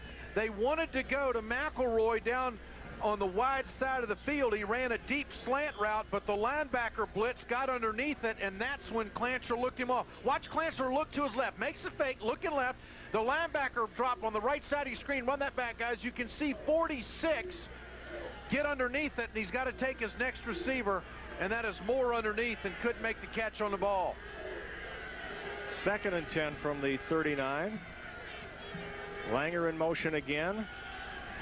And the give to Moore, who is stopped at the line of scrimmage. Corey Strout, the defensive tackle from Bloomington, Minnesota, in on the stop.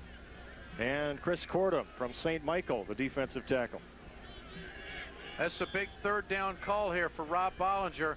North Dakota does a great job, Pat, of running screen passes off that fake to the tailback, and they'll run that tight end in motion off the line of scrimmage, and then they'll run the fake one way and throw back on the screen. And now Clancher can't quite get the signal from the sideline, so he's going to burn a timeout. 12 minutes and 21 seconds remain in the 3rd quarter. Our score, North Dakota State 7 and North Dakota 7.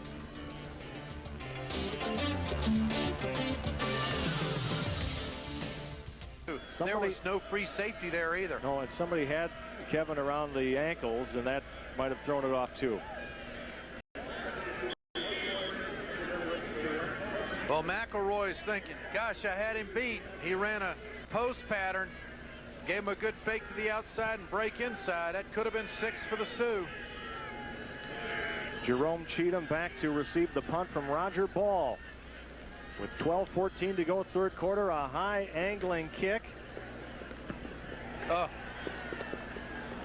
And this is just what the Sioux wanted there, as it's downed inside the 10. Well, the Bison got one of those earlier. Here's the incomplete pass to McElroy.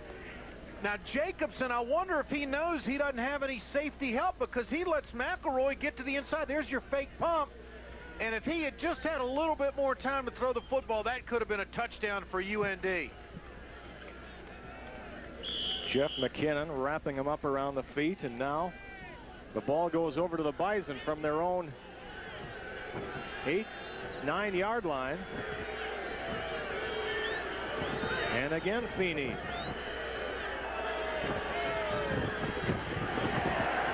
Handing off to Reggie Scott. And a mild gain there, as they say. Tell you, that front 4 for North Dakota really has done a great job of defending the dive today. It's just tough sledding in there. And Reggie, even though he's got 86 yards in that first half, they've really have been what I call non-factor yards, you know, where it's really not hurting you. 86 yards on 7 carries.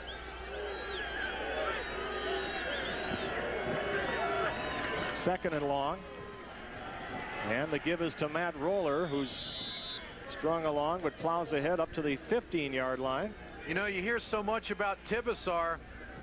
If you get the replay here, watch 44, Jason Mitchell. I mean, this kid, it looks like on the right of your screen, he looks like he can get in and make some things happen. Tibesar scraping, and then Mitchell right there behind the play. 3rd and 6 now, and Mitchell's the man who inherited that spot by Mike Mooney, All-American linebacker for the Sioux. And Feeney has to shout to be heard with the crowd up and yelling. Feeney options inside, nothing doing. Tim Tibesar out of St. Paul St. Agnes High School, and Jason Mitchell again, the tandem we were just talking about. If I'm UND, I'm going after this punt, Pat. You got the wind at your back. You're still going to have them in the hole, even if you rough the kicker. I mean, this is an opportunity for the Sioux to do something and get a sudden change here. And you immediately think of last year's game at the Fargo Dome. They got 10 guys up front. They may come after it. Yep, the first touchdown in that game was a block punt by Steve Huber, and KJ Coughlin recovered for a touchdown. Coughlin's out there now. Huber is hurt. Low snap. Oh, Torrance just gets it away, and Cheatham will watch it go. That's a great punt. Yep, to the 40. Torrance with a fine punting afternoon today. 9:50 remaining 3rd quarter. It's still 7 apiece.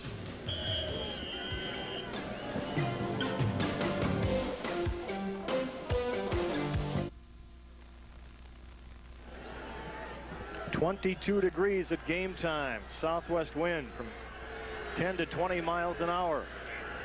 And it's kept the score down too. 7-7. As Kevin Clancher barks the signals and gives to Tony Delgado straight ahead, and Delgado will be close to a first down. Tony Delgado, a sophomore from Burnsville, Minnesota. He and Moore really add a dimension of speed that the Sioux haven't had back there in recent years. They've had the bowling ball type players like Burnell and Almlin. They're just getting good drive up front, and the running back's just doing a great job of finding the seam. There's nothing fancy about what they're doing. It's just running a quick delay to the tailback there. You saw on that end zone shot that big hole. Tell you, Marcus McKenzie out of Castleton, he did a nice job on that one. The give is to the fullback, and they get it up to midfield. It'll be close to a first down. We'll see if they measure it here. And the fans, of course, booing at the spot of the ball. They thought he had it past the, they thought Tom Langer, Grand Forks native, had it past midfield, but they put it just shy of the 50. So it'll be 3rd and inches.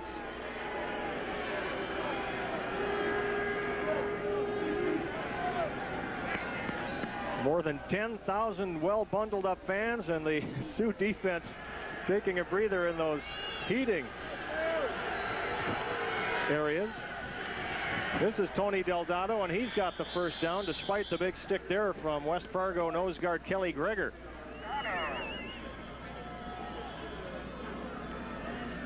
Tell you what, Izzy Moses, this would be a big loss if he goes out. Tell you what the Sioux are doing a good job of, Pat, is that they're running a little scheme with their offensive lineman that's called a doodad. It's a term that's been around for a long time. It's when you got a tackle who will post up a tackle, and then the tight end comes down and helps with that block, but then slips off on the linebacker. And we're seeing a lot of that happen here today. We're seeing the Sioux offensive linemen do a good job of slipping off and getting to the linebackers on these little blast plays and counter gap plays. Looked like Moses grabbed his left foot there. Ooh. Oh, he got his knee underneath. Yeah. Got it turned there. Moses, the senior from St. Paul, Minnesota.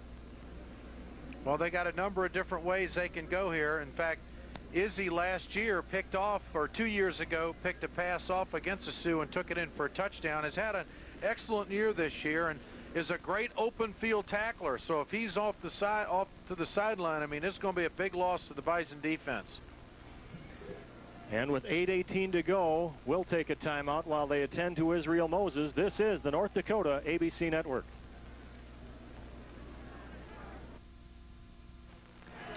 Israel Moses was helped off the field. Mike Mosler comes in at strong safety, the sophomore from Menominee. The Sioux back on offense, and Tony Delgado with a burst of speed gets up just short of the 40-yard line of North Dakota State. Boy, that left tackle for UND is a good young football player.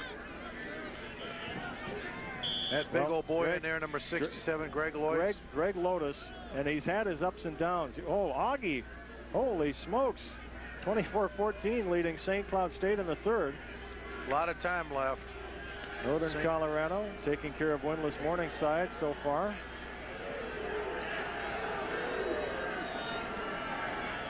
Thorstensen in motion. Delgado turns the corner. First down. Breaks a tackle. And inside the 30 is Tony Delgado.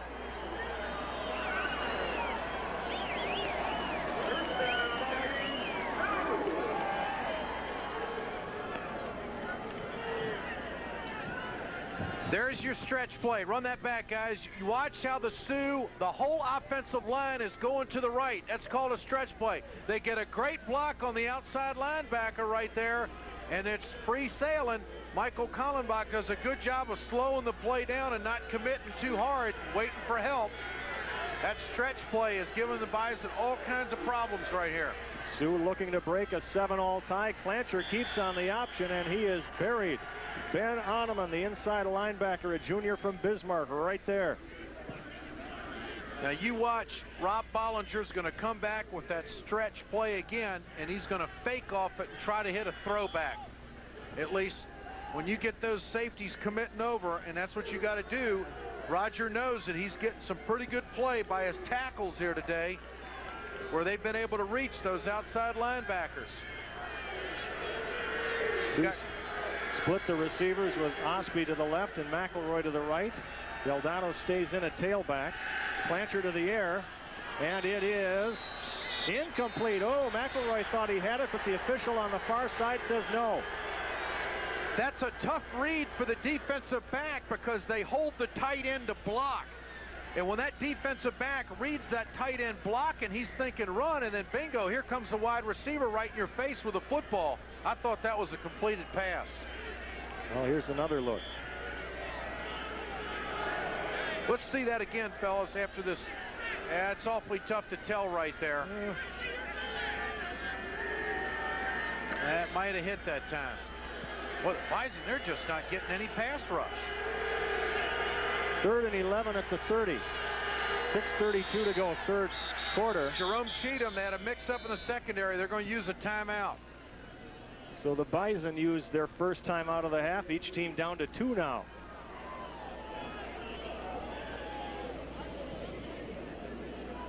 Well, somebody ought to stop the clock. It's still running. Now they stop it at 6:15. And they might put some more time on here.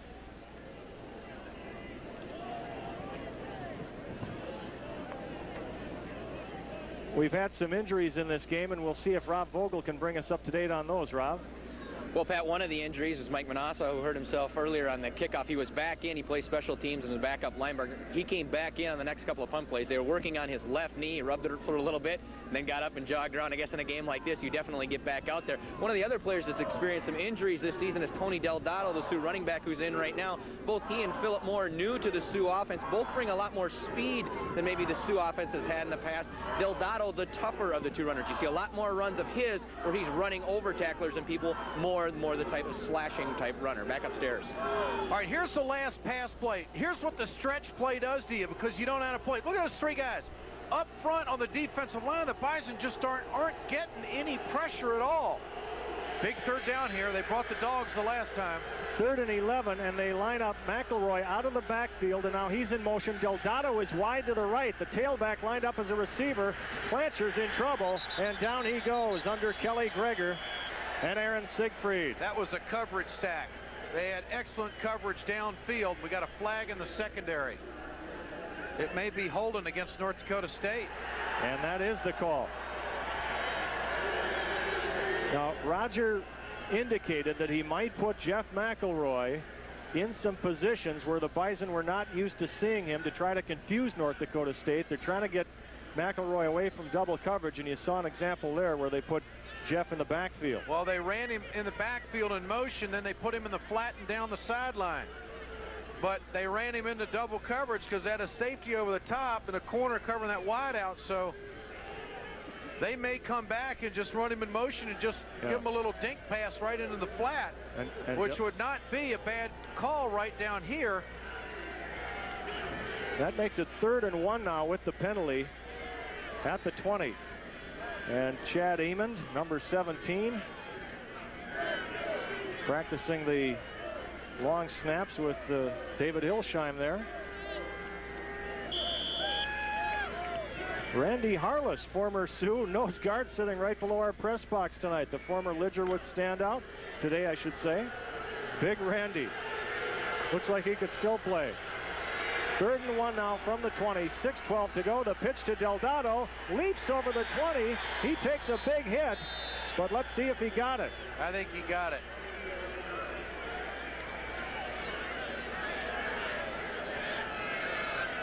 And Bob Meslow will measure this one.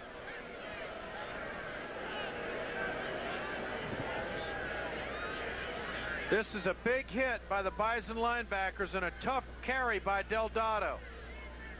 That's Sean Fredericks and Michael Kallenbach. Fredericks a big hitter, but I think Delgado got the first down. They did. First down, Sioux with 6:07 to play. We had cross country earlier in Grand Forks. We want to run down that for you briefly. The North Central Regional, Mankato State wins the women's title, followed by UND second, NDSU fourth. Kim Oland, a close finish, beats Kristen Joffier of NDSU. Kim Oland of UND, the individual winner, with Joffier the runner-up. On the men's side, Mankato is first, the Bison fourth, UND fifth. First and 10 now at the 19. Shad Thorstensen out of Northwood, the fullback in motion. And it's Delgado again, breaks away and gets close to the 10. The Sioux moving on this series. And it all starts on the line. Well, they're physically taking it to the Bison up front. You know, I mean, they're just running a delay to the tailback between the tackles. He's picking his hole, and they're getting 6-7 yards on first down. They spot the ball at the 13-yard line. Now, this is where Clancher's very dangerous off play faking and hitting a slant. Delgado the lone setback. And it's Delgado with the carry. Up to the 6 for North Dakota. And Tony Delgado has the Sioux threatening here to break this 7-all tie with 4:59 to go, third quarter. Run that back. It looks like the stretch play that they're going to try to bounce right, but all he's doing is running that way, and it's a sprint draw. Just great blocking up front, one-on-one by the Sioux.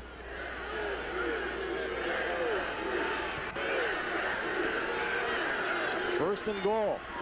It's Delgado again. Had a little room up the middle, but only gets 1 yard as the hole closes quickly. Aaron Siegfried among those taking the stop. Jim Kleinsasser, that freshman out of Carrington, number 82, he's given Gunnar Gossard all he wants and then some. I mean, Gunnar is having a hard time getting up the field, and then when he does make a little room up the field, Kleinsasser's quick enough to push him to the sideline. They're just having a heck of a battle. So they're running and working on that outside linebacker with the bounce play, with the stretch play, then the sprint draw, and that time the toss sweep.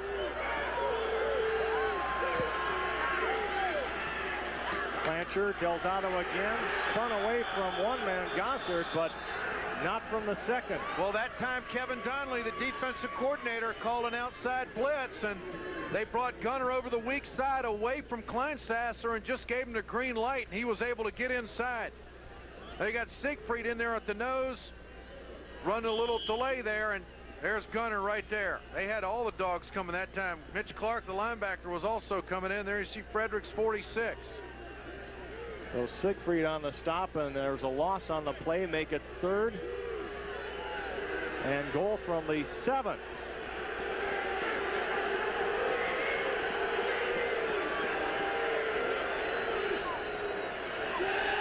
Clancher looking to throw. Oh, a little shovel pass to Delgado, and the Sioux score a touchdown. Awesome heads-up play by Clancher. Boy, does that remind you of last year's pass to McElroy there at the Fargo Dome? Reminds me of John Elway against Kansas City. Under pressure. They had him. A great defensive call by the Bison, but Clancher had his wits about him under pressure and did the shuttle pass. He was looking for McElroy in the back of the end zone. With 2:59 to go, third quarter, and now Juan Gomez-Tagle enters. Kirby Gary with the hold. And it is now 14-7. North Dakota over North Dakota State. You can tell that number 9 started playing quarterback when he was in about the 3rd or 4th grade. Great field presses. Now they got pretty good pressure. Cordum's almost got a hand on him, and hey, you got to make a play in a big game, and that's it. They didn't have any coverage underneath. They were locking up on the outside. Great play by Clancher. Wow. Clancher with 2 TD passes in the game, 13 for the season, and it's a 7-point lead for the Sioux. We'll be back.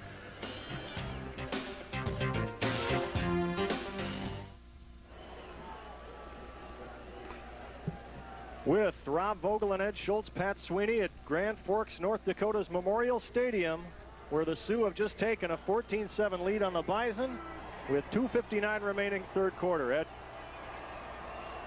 Well, we mentioned at the top of the second half that UND's a great third quarter team. They've outscored teams by 70 points in the third quarter, and they have definitely played their best football here today in the third quarter. That was a nice drive. They did good play action, ran the football very well, and Clancher just made a heads-up play. Corey Strout almost had the sack. Clancher steps up in the pocket. He's looking for McElroy, and now he's just trying to avoid the sack, and really out of desperation just gets a pitch up to Delgado for the touchdown. You don't draw him up that way, but sometimes you got to make a play, and boy, that's the longest drive of the day, 13 plays. That can really chill off the Bison offense. And it's almost appropriate that Delgado had the finisher since he gained so many yards in the drive. Now the Bison spread the field, and the give is up the middle, and the Sioux come in droves. You know, and a lot of times a defensive coordinator is going to sit there and say, hey, we've just been on the sideline for 6.5 minutes. Our offense is getting a grip. We're up 14-7. Sometimes they'll just bring all the dogs right now, knowing that the Bison are cold offensively and have been on the sideline. They'll just gamble on defense just to try to make something happen here right away. Let's see if they do it.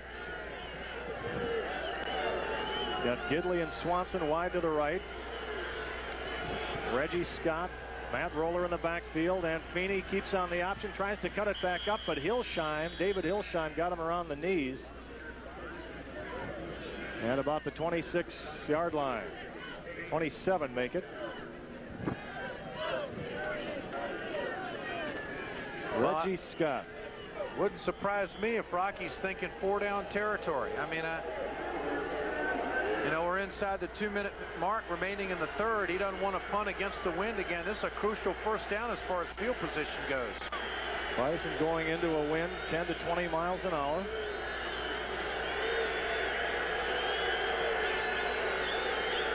Feeney with the audible, and now he'll keep it. Now he'll pitch it. Reggie Scott tried to get down the sideline, and no room there, but does not quite get to the 20. Or the 30, I beg your pardon.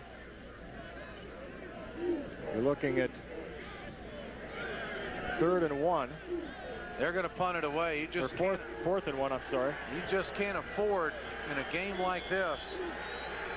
And it's unfortunate they didn't get a first down, because now they got to punt against the wind with 94 seconds left against the wind. Torrance has had a good day, though. We'll see if he can come up with another gem. Freshman, or the sophomore out of Wisconsin, John Torrance. His long of the day, 77 yards, and he just gets that one away. Oh. And, I'll tell you, Torrance is living right. He's MVP for the Bison right now with his punting today. That's a big 3-and-out for the Sioux defense. So it's North Dakota's ball at the 23 with 1 minute and 23 seconds remaining in the third quarter. 14-7 North Dakota leads thanks to 2 touchdown passes by that man right there, Kevin Clancher. We also, while we have a chance here, want to say hello to Marianne Schmaltz, the mother of former Sioux players Mike, Mark, and Monty. She's in United Hospital in Grand Forks, and we wish her a speedy recovery. That's Tom Langer in motion. That's Philip Moore with the ball. And that's Philip Moore with the first down. Up to the 41-yard line. Delgado, Moore, it doesn't matter. Tell you, that left tackle is just getting the job done for the Sioux. Hey, watch this movement. Run that back, fellas. See, whatever side the defensive lineman takes, that offensive lineman's going to let him go that way. This is just great offensive line play. And heck, the Bison up front, they were on roller skates that time. I mean, they've got to hang in there and fight it better than that.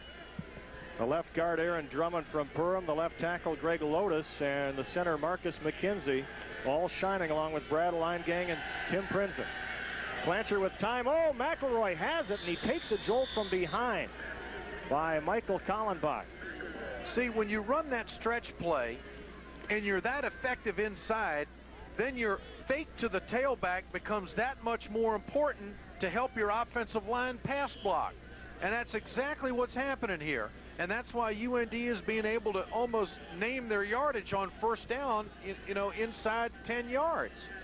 Because they're really controlling that defensive line up front. I think that Bison defensive line's got to start gambling, picking gaps, and just going after it. Quit all this reading. It's Moore again following Tom Langer. Has room on the left side, and Moore gets past midfield, and he is stopped by Sean Fredericks. Another first down for the Fighting Sioux. Well, Delgado is back in to give Moore a rest. But as we've said, both of them have moved the ball for the Sioux. And they keep working on that left side, Ed. Well, there's a pretty good hold right there. There's two good holds. Well, one coach called this the no-call crew. I won't identify which coach said that. End of 3. It's 14-7, North Dakota over North Dakota State. The fourth quarter is next on the North Dakota ABC Network.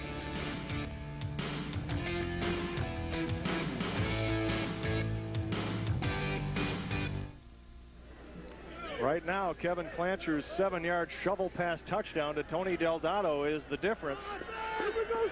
14-7 Sioux as we begin the fourth quarter. And they're playing without Izzy Moses. Mike Mosler in for the injured Moses at safety. And it's Delgado again. A big gain. Close to the 30-yard line. And a flag is down. Back at the 40. Well, we showed you a hold on the last replay, and I know that the Bison players really talked to the officials during the game, and there it is. They're calling it this time. You know, the offensive linemen cannot use their hands. I don't care how you read the rule book. They cannot. I don't know who they're calling it on here. We can't really see it. Well, maybe it's on Fredericks there. Here it is, on 40. Tom. Yeah, back that up. You can see Langer, the fullback, he's holding 46. The linebacker, Fredericks, to the right of your screen. Well, there it is. You see, you can't get your arm. Back that up. You can't get. He's got his right hand under his armpit. That's a hold. There it is, right there. Good call. So it's a 1st and 14. 1st and 15. Delgado tries the right side. Cuts it back in, gets past the 45, down to the 44. Alex Centers, the nose guard, making the stop, and out he goes. Kelly Greger back in.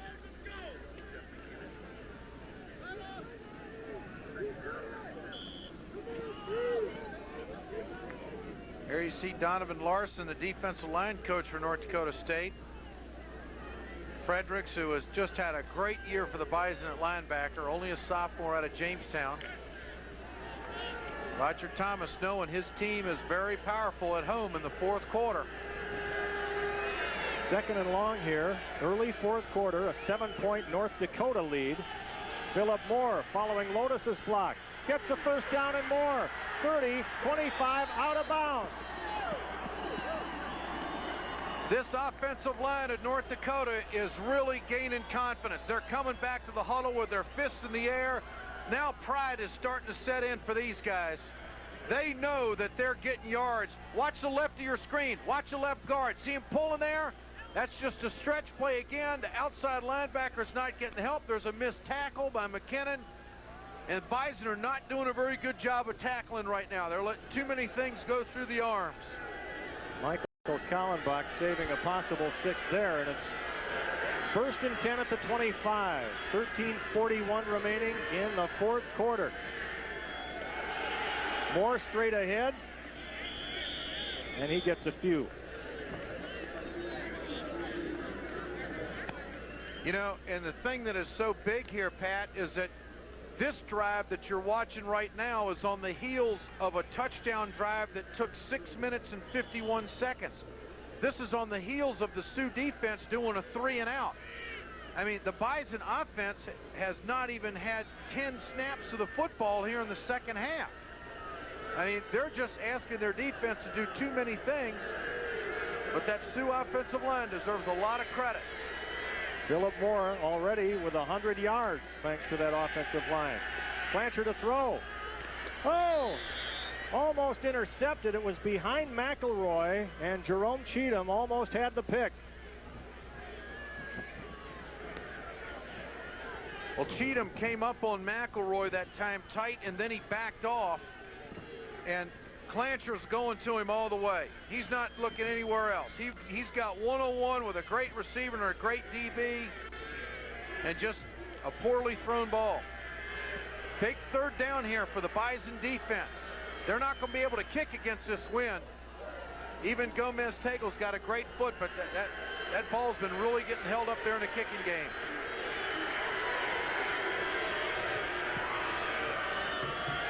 And it's Clancher with the straight drop. And the little dump off to the fullback, Tom Langer. He's got some blockers. Touchdown!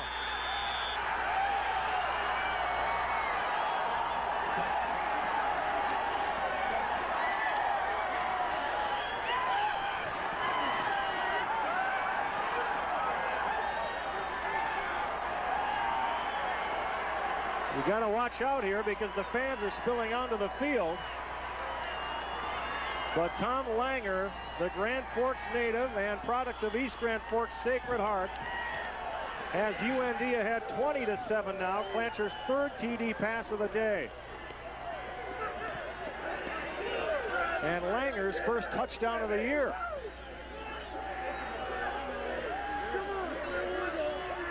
Gomez-Tagle puts her through. Make it 21-7. 12:44 to go, and you are watching NCC football on North Dakota's ABC network. Great call by the Sioux. Great effort. And it comes to one of the upbacks, Randy Lenyard. And down he goes at the 35-yard line. I think they'll mark it at the 37, yes. Well, I tell you what, Pat, if I'm Dale Lennon, I'm really coming after the Bison on offense now. Now, here's the play. It's a straight drop. And they're run that back pass. See, he comes all the way from the left of the formation. He's in tight. He looks like a blocker. There's no blitz. He's got blitz responsibility, and he just leaks across the formation. I think that was a mix-up in coverage. I think Fredericks should have picked him up. If it's man under coverage, the linebacker should have had him coming across. Great play, great call by Rob Bollinger. Here's Feeney for the Bison, trailing by 14. Reggie Scott tries the right side, and David Borovich, the linebacker from Stephen, Minnesota, upends him at about the 40. Now, undoubtedly, this is a crucial drive for the Bison. They've got to get some kind of feel of what they want to do on offense here, even if they don't come away with any points. Now, the total offense this half... that says it all. Yeah, it does. 171-15. Two long drives here. UND did a great job of moving against the wind. But a lot of time left, 12 minutes. We've seen a lot of fourth quarter comebacks by the Bison. Do they have one in them today? And that pass is short to Kelly Arts as Feeney is dumped by Borovich. Well, they brought the linebacker blitz that time. Rob Vogel checking in from the sidelines. Rob? Well, Pat, an update on Israel Moses. The injury is right now they are saying it is either a sprain or a hairline fracture of the left tibia. He is definitely out for the game on that touchdown pass to Langer. If Sioux fans or other fans are surprised by the touchdown catch, they shouldn't be. Langer caught a big touchdown pass last year against Northeast Missouri State in the playoffs. He sure did. Now it's 3rd down and 7. Feeney looking long, has Gidley open, and it's just beyond his reach.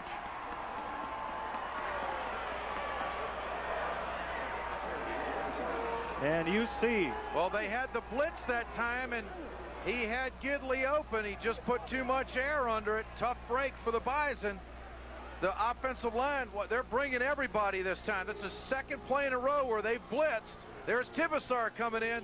Feeney does a good job of squaring his shoulders, but he just throws it too far downfield. Nice route by Gidley that time.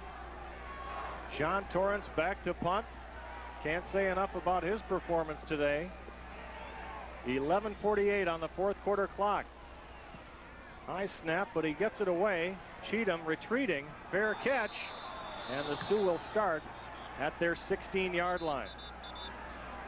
Again, on second down and third down, they brought the blitz, but all linebackers coming here.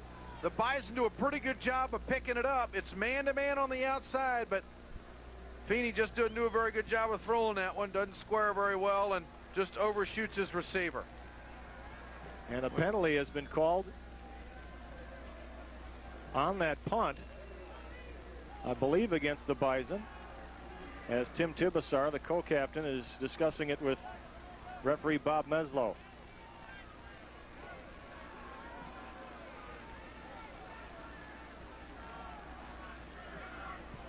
And so they will move the punt back, and UND will not have to start at its 15 unless Torrance can boot another long one down there. I don't know what that call was either.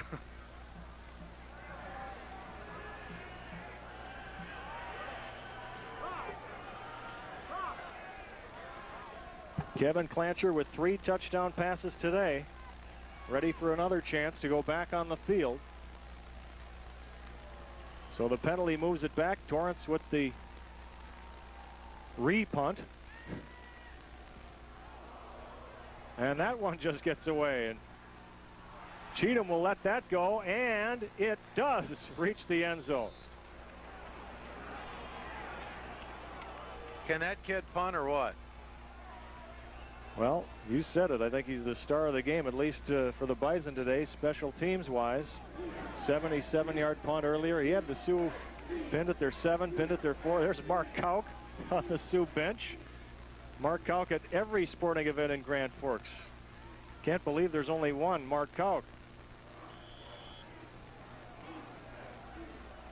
Don't forget, next week, Friday and Saturday, we'll have the North Dakota High School football championships for you here. Thompson beat Linton earlier today, 26-0 in 9-man. Tony Delgado tripped up there by Gunnar Gossard. Gunnar did a nice job of getting up the field that time, you know, and was able to keep his outside leg free and was get up to make the play. Gossard, a senior from Dodge Center, Minnesota, having a great final year. Just fought right through it that time.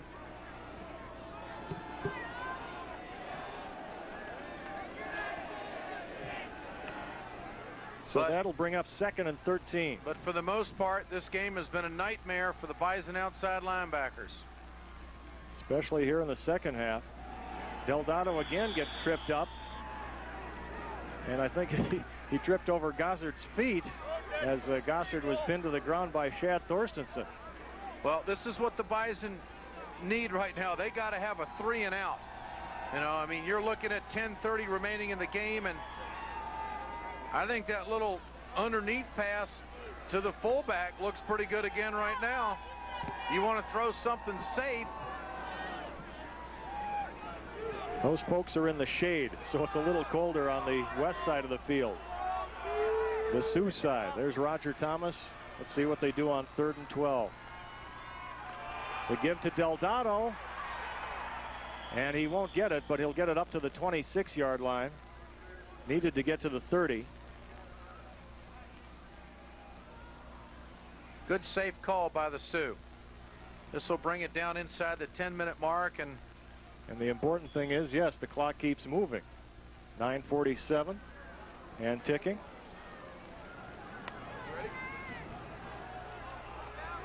Back deep, Jerome Cheatham, brother of UND's James Cheatham. Roger ball to punt.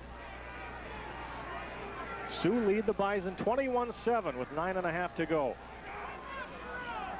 And the Bison with a 10-man rush here, but ball easily gets it off, but a poor punt will roll past midfield, and the Bison are in pretty good shape here at their own 49.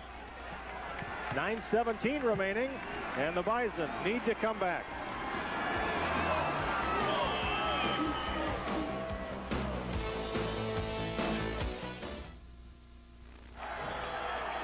With Ed Schultz and Rob Vogel, Pat Sweeney in Grand Forks, North Dakota. Glad you're with us for Sioux Bison football. The winner clinches a share of the NCC title. Oh, there's a fumble. And the Sioux say they have it. They do. The last thing the Bison needed was a turnover, and they turn it over on their first play. David Hillsheim, number 60.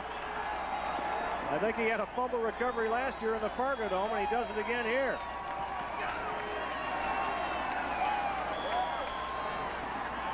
Feeney down the line just slipped out of his hands. I mean, there's nothing fancy about it. It just dropped the football on the turf. And those things are going to happen. You got young players making mistakes in a big game. And what did we say? Those mistakes become magnified in this game. Nothing there for the Sioux, as plugging the hole is Kelly Greger. There's Kyle Bubba Schweigert, the defensive secondary coach. We had 2 on the dive and nobody on the QB, all right? Because I saw the dive, he was still waiting for me, so I came there. Keep in mind here, you know, Roger Thomas is short a defensive coach. You know, this is a great job by their coaching staff for what they've done to the #1 rushing offense in the North Central Conference this year. Both Delgado and Moore passing the 100-yard mark on the ground. Yes, John Waleski, you mentioned the linebacker coach, did resign in mid-season for personal reasons. So Dale Lennon and Chad Holder have assumed those linebacking responsibilities. Oh, Gossard got a hand on that to break up the pass by Kevin Clancher. Bison went with a 5-man front that time. They got out of that 40 look, and they went with 5 down linemen, and the short out was taken away by Gossard, who is really playing an excellent second half, but he has really had his work cut out for him today. He's been double-teamed a lot when they run that toss sweep and run that stretch play. They've motioned a guy to get a leverage advantage on him and block down on him a few times. So, but still time left with 8.5 remaining here, but a big 3rd down conversion for both teams here. Langer in motion. He scored the last touchdown. Give to Delgado. Has room. Has the first down. Great block by Langer. Oh, did he come up and hit Tony Paul that time? Look out behind the play. We've got Lotus having a little conversation with Gunnar Gossard, but nothing comes of that. Maybe we can see the lead block by the fullback that time. Nothing fancy at all. Watch 40. He's coming up and just making a great block. Delgado does a good job of reading it. That's north-south football right there. Nothing fancy. I mean, I'm just really surprised that the Sioux have been able to just physically take it to North Dakota State up front the way they have here in the second half. From the 36 with 7:56 to go. Moore. Oh, he is stood up after a gain of about 5. Jerome Cheatham sends him to the deck.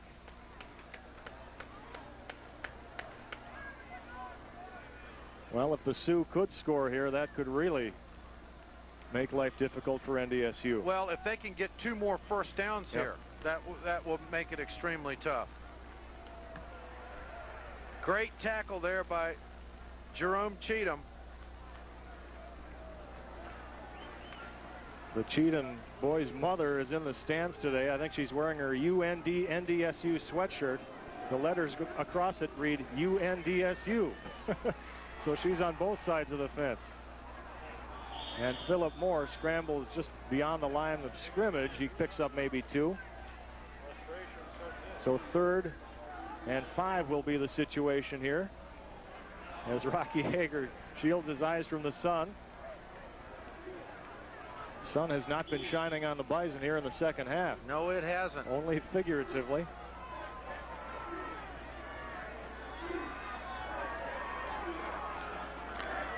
When you got that offensive line working the way they are, I mean, gives that offensive coordinator a lot of options. 6:28 to go. Fumble snap. Clancher fumbles it, but I think he got it. Either way now, you're looking at a long field goal attempt for No, you don't want to do that. I don't think he's going to do it, though, because he's His leg is not that strong. You know what you do here? You take your time getting back to the huddle. Yep. You take your time getting the line of scrimmage, and you run a play. I mean, that is still pretty good field position for your defense with a 2-touchdown lead. And that's exactly what they're going to do. Clancher, use every second you can on this play. If they don't make it, it's as good as a punt anyway. Bison will have to start in their own territory. And Clancher with the time. Oh, and it was underthrown to the tight end, Jim Kleinsasser, and the ball goes over to the Bison. That would have been a first down. Kleinsasser on that under route, he was wide open over there. They were really playing him loose. That would have been a first down. So the Bison have 5:38 on the clock, trailing by 14 points. Well, we heard on the sideline, Pat, Bubba Schweiger, or here's your play. See Kleinsasser come across, and it must have been some kind of zone coverage because Fredericks lets him go, and there's McKinnon, the outside linebacker, about 7 yards, and there's Clancher. He knows he missed one there. They had a chance to keep it going. Feeney avoiding the pressure. He'll keep it and run into the pile. Mark Callahan catches him from behind, but not before Feeney gets the first down up to the 46-yard line. Yeah, and Feeney's going to have to make a lot of plays here for this thing to happen. 5.5 to go, fourth quarter, and the clock starts up again. Bison have been outscored 14-0 here in the second half. They trail 21-7. And a 3-receiver set. Feeney had a little trouble with it, gets the ball back, throws it, but it's incomplete. Intended for Gidley. Feeney's complained to the official about moisture on the ball. I don't know, it hadn't been raining or snowing out today. Unless some of the moisture is trapped in the turf from the snow we've had the last few days, although they cleared the field off yesterday. Here's another look. There's that just came up through his arms, through his hands that time. 2nd and 10. And Feeney again battling that noisy crowd. Matt Roller up to midfield. The son of former Bison Joe Roller, the late coach at Devils Lake High School. One thing about a good defensive football team, when they get a lead in the second half, is just innate that their pursuit gets better. Gang tackling gets better. Confidence gets higher. And you become more apt to make things happen on defense. Down to 4:40 now. Each team with 2 timeouts. And Feeney looking to gun it. Dwayne L. after him, gets the pass away, but no, incomplete. Dwayne L. of Regina forced the issue. The Sioux played 2 on the hash and 5 under. What that is a safety on each hash mark and playing deep, and then they manned up underneath. So they weren't going to give him the home run ball, and anywhere a receiver went. See it coming across the middle, got a defensive back on a receiver there, and there's man-to-man coverage there with safeties over the top. Good call by Rogers' secondary people. 4th and 7, 4:30 to go, and the Bison must go for it. Trailing 21-7. They're in the same coverage again. Feeney again. Intercepted by Chad Eamon, the strong safety, at the 25-yard line. And there's your safety on the hash mark. Boy, did Feeney take a shot on that one. Chad Eamon was one of UND's Defensive Players of the Week last week, and he may have just sealed this one.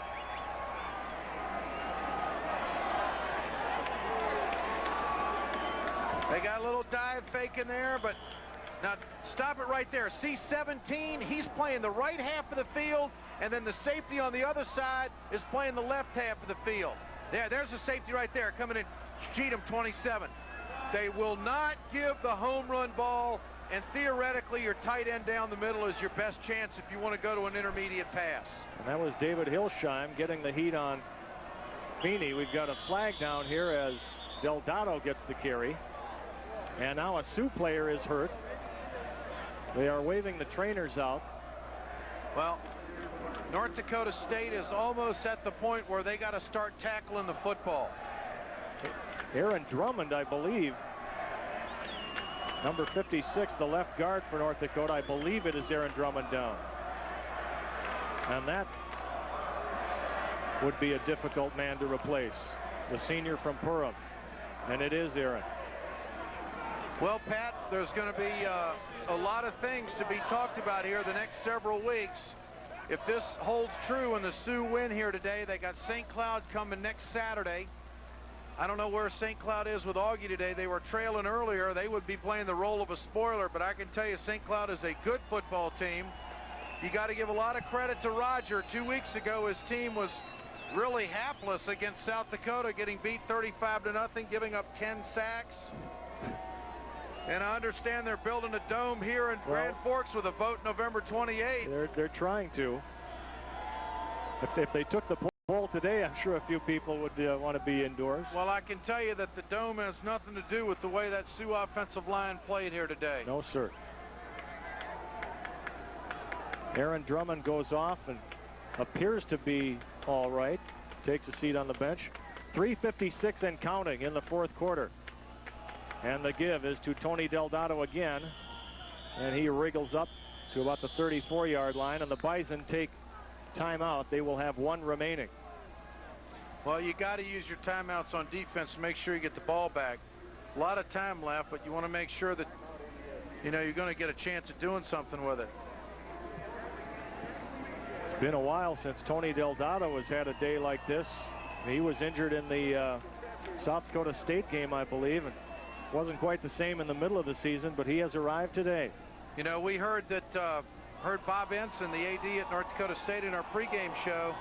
As you see, the fans are, majority of them are staying here, but you'd have Northern Colorado. If they run it out, they would be 9-2. If the Bison win next week at home against Morningside, they'd be 9-2. The Sioux now, with their foot in the door for a conference championship, only one loss, and they win next week against St. Cloud, they're in. I mean, they are in the playoffs with this win today. There's no question about that. They'll move up to number 2 in the region. Pitt State playing at home today. They're going to win big over Rolla. They haven't won a ball game all year yet.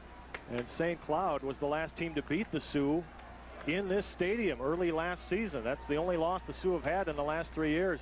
And that loss came on the last play of the game. So the Sioux will remember that, believe you me, when they play the Huskies next week. Big third down here for Clancher. Oh, he wants it all. Nice call. And he had McElroy there, but closely guarding him was Jerome Cheatham. So that stops the clock with 3:43. And no timeout, or one timeout remaining for the Bison. So even if they strike, you know, it's there. One more first down by UND would put the game away. Roger Ball into punt, and if the Sioux ever needed a good one, now is the time. And it'll come down at the 43-yard line. Fair catch for Cheatham. 3:36 to go. We'll see if the Bison can pull off a miracle after this.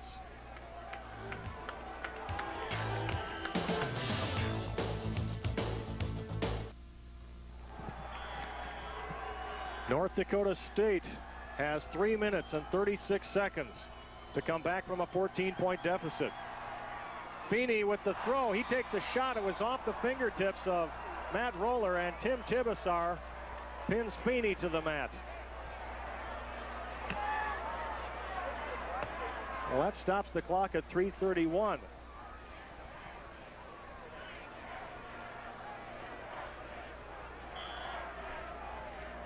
Reggie Scott, I think he's only got like 2 carries here in the second half. Isn't that odd how neither Scott nor McElroy were really much of a factor? Feeney again to the air, has a man open. That's Gidley, juggling catch at the 45. So the Bison are in Sioux territory. They mark it down at the 46. 3:22 on the clock. 21-7, UND on top. And now Meslow stops play. Referee Bob Meslow takes an official's timeout. We'll have post-game comments immediately following this game from coaches and players. They're going to measure this. And again, we want to remind you, next Friday and Saturday afternoons, we'll have the North Dakota State High School Football Championships coming your way. We'll have a new Class B 11-man champion because Killdeer beat Minot Ryan today 22-7. That is a first down for North Dakota State. First down, NDSU.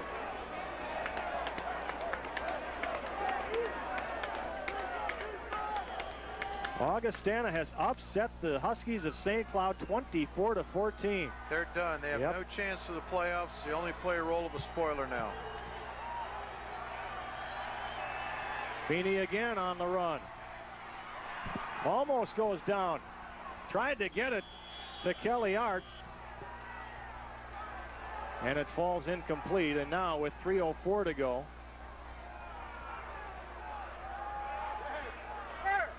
the Bison trying anything to come back here. They have been outplayed, outmuscled, and outscored here in the second half. It was 7-all at halftime. Well, they've done a great job of slow playing the option, and they've been in a position here in the second half where they can gamble defensively because they haven't been on the field very much. That's Gidley in motion. And Feeney. Big blitz. Oh, David Hilsheim knocks him down, and the pass goes incomplete. Yeah, but Baravich came in, number 50, and made that play. I mean, he got right through. And Tibasar. So make it third down with 2:59 to go. And they've got to make sure that the fans stay off the field. A lot of them in the south end zone are lining up to charge onto the field when this one ends. We may see the goalposts come down again this year. And we might be back here in 2 weeks. Could have another scenario that we had last year. 2 Sioux Bison games in one season. Third down, Baravich corrals Feeney. The last of the Baravich brothers forces fourth down for the Bison.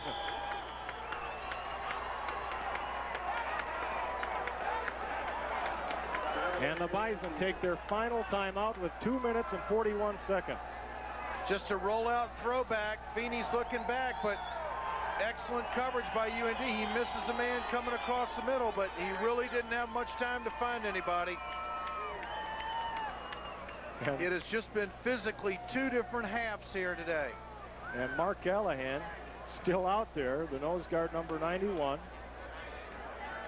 coming off that sprained left knee. There's David Baravich, number 50, from Stephen, Minnesota. His brothers Rodney and Dennis played here. In fact, Dennis is the UND game photographer. Well, this will snap a 6-game winning streak for North Dakota State.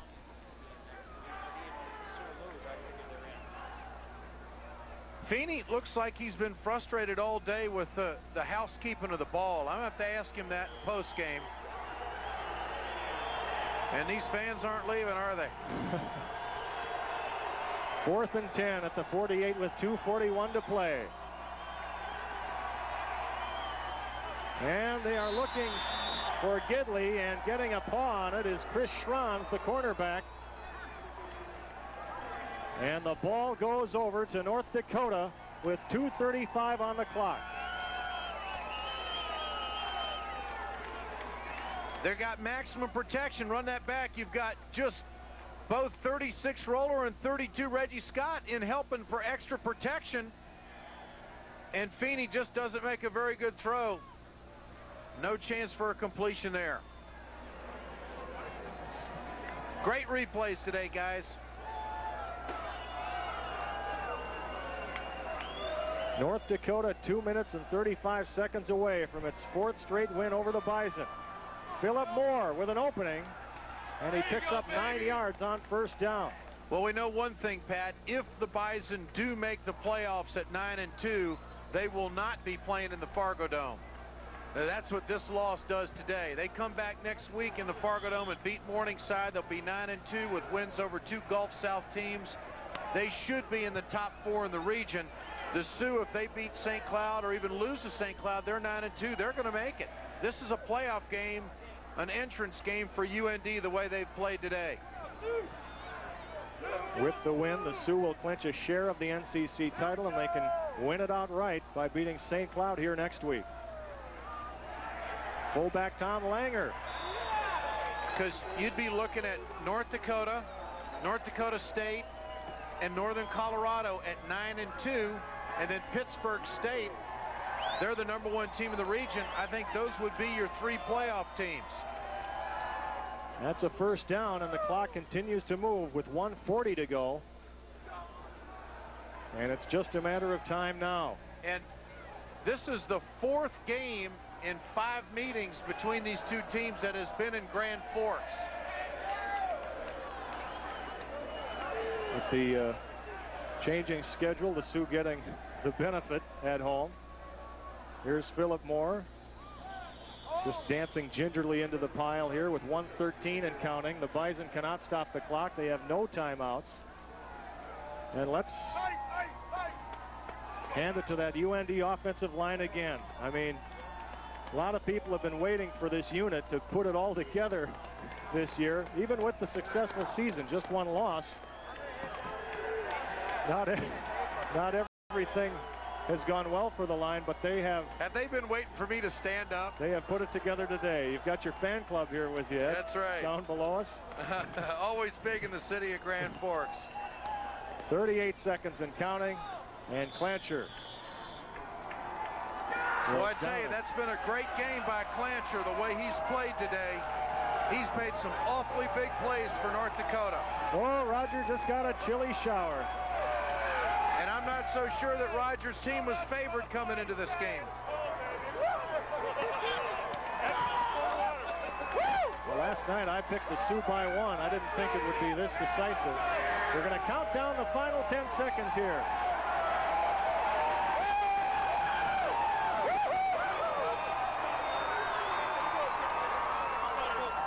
And the North Dakota Fighting Sioux have done it again. Their 4th consecutive win over the Bison. And those goalposts on the south end are about to come down again.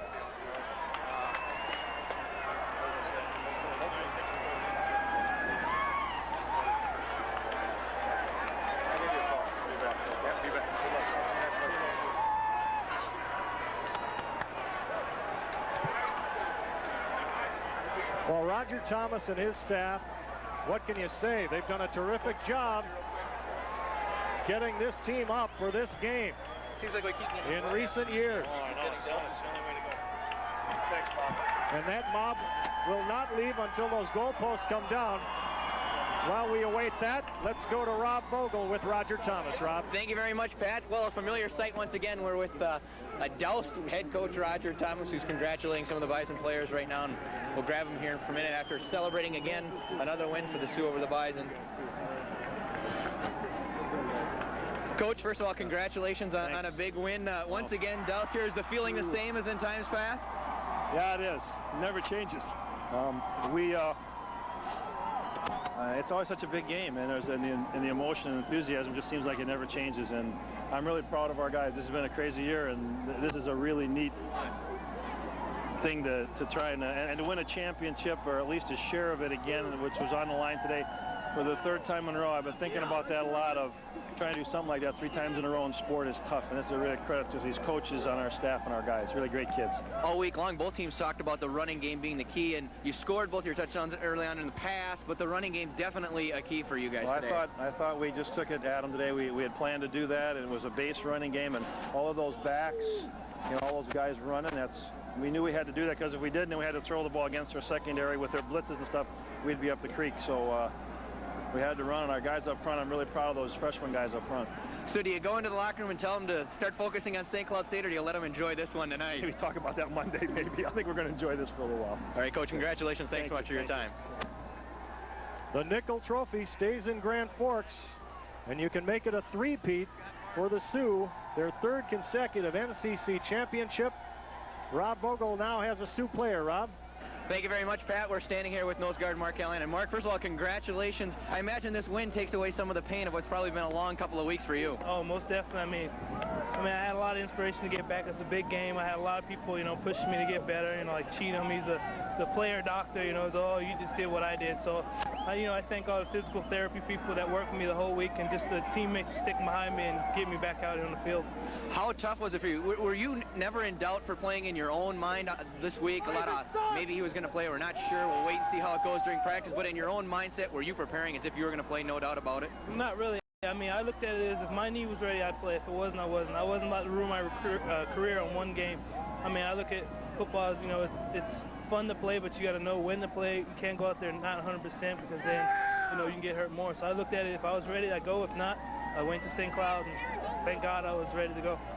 This team has come up with a lot of great defensive performances over the last couple of years, and since you've been here, what was the key today in shutting down the Bison? I think we just all played as a team. I mean, a lot of times, second half would fall apart, people would make mistakes, but we all came together as a whole group, and we all were assignment sharp, and got the job done. You've had the good fortune of beating these guys now 3 times in the last 2 years. Is this feeling any different than any time past, or is it just the same? Oh, it's just always, to beat them. I mean, they're a great team. It's always a good game. It's never really a blowout. I mean, it may seem like a blowout today, but, I mean, it's always close, and one mistake, it could be a different turnaround. Mark, congratulations on a great game. Enjoy the win, and good luck next week against St. Cloud. Let's send it back upstairs.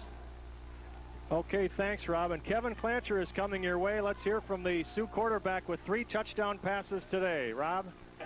Thank you very much, Pat. We do have quarterback Kevin Clancher with us. And Kevin, first of all, congratulations on a big win. How does it feel to get a win now as a starter in this game as opposed to having come in relief? This feels super. Our offensive line played a heck of a game. I owe all the credit to those guys. They did a heck of a job. Our backs ran hard. This feels great right now.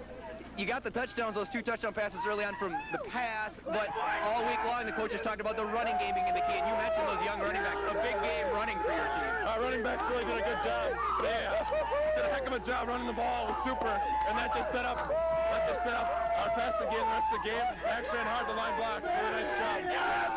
Well, Kevin's being mobbed, so let's send it back upstairs. Thanks, Kevin. Yeah, he needs to get out of there for next week, Rob. Well, Ed, I think you said it earlier. I mean, not many people predicted that the Sioux would win. I heard most of the predictions in favor of the Bison this year, but the Sioux pull another stunner. Well, go back to Mark Callahan's interview. One little phrase, assignment sharp. They did not have a breakdown in the secondary today. They did not have a breakdown on their option coverage. They did a great job of slow playing the option, getting people to the football. And as far as the offensive line is concerned, I think any running back could have run behind what UND was able to put together in the second half. Really 2 different halves. I've never seen a team as UND struggle up front with North Dakota State in the first half and then come back in the second half and really be so dominant.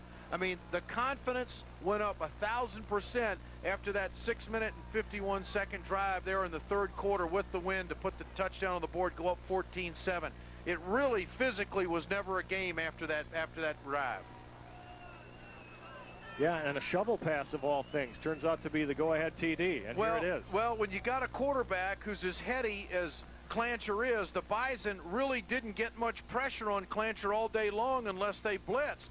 And he stepped right up under desperation, knew where his people were going to be, and did a little shuttle pass there to Delgado. And then here's another one where the right of your screen there is Langer, the fullback. Now watch on the right side. Hold it right there. The right of your screen, the linebacker doesn't come across with him, and Clancher sees that, dumps it underneath, and this is just 100% effort right here on the part of Langer, the fullback. And I really do believe that a lot of inspiration and heart was taken out of the Bison defense in the second half when Izzy Moses went down with an injury. They really missed him and possibly missed him on that particular play, but you got to give a lot of credit to UND up front. I am really impressed with the way they physically took it to him, and I want to give Roger a compliment because it's hard when your football team gets beat 35-0 to come back within a 10-day or 2-week period and play the kind of game they played today against their arch rival. They really did a tremendous job here. Boy, that was night and day, yes indeed, and that had to be the worst I've ever seen the Sioux play in many, many years, but come back they have to beat the Bison 21-7. 2 100-yard rushers today for the Sioux in Philip Moore and Tony Delgado. The goalpost did come down, and Roger got another cold shower. He got one last year to celebrate that NCC championship, and he gets one today in 22-degree temperatures. Well, stay tuned. We'll have more sports coming your way later tonight, and the Rocky Hager and Roger Thomas shows tomorrow night on WDAZ and WDAY. Well, you're going to have more fun than we will, that's for sure. But we might be doing this in 2 weeks. You never know. Still a week of football left. There's a chance 3 teams out of the North Central might get in to the postseason. But one thing is for sure, the Nickel Trophy staying at Grand Forks for another year. Congratulations, Sioux. You deserve it today. UND at home next week against St. Cloud, and the Bison at home next week against Morningside in the regular season finale. We thank our crew. We thank our sponsor. We thank you for watching. For Rob Vogel and Ed Schultz, this is Pat Sweeney from Memorial Stadium saying the final score, North Dakota 21, North Dakota State 7.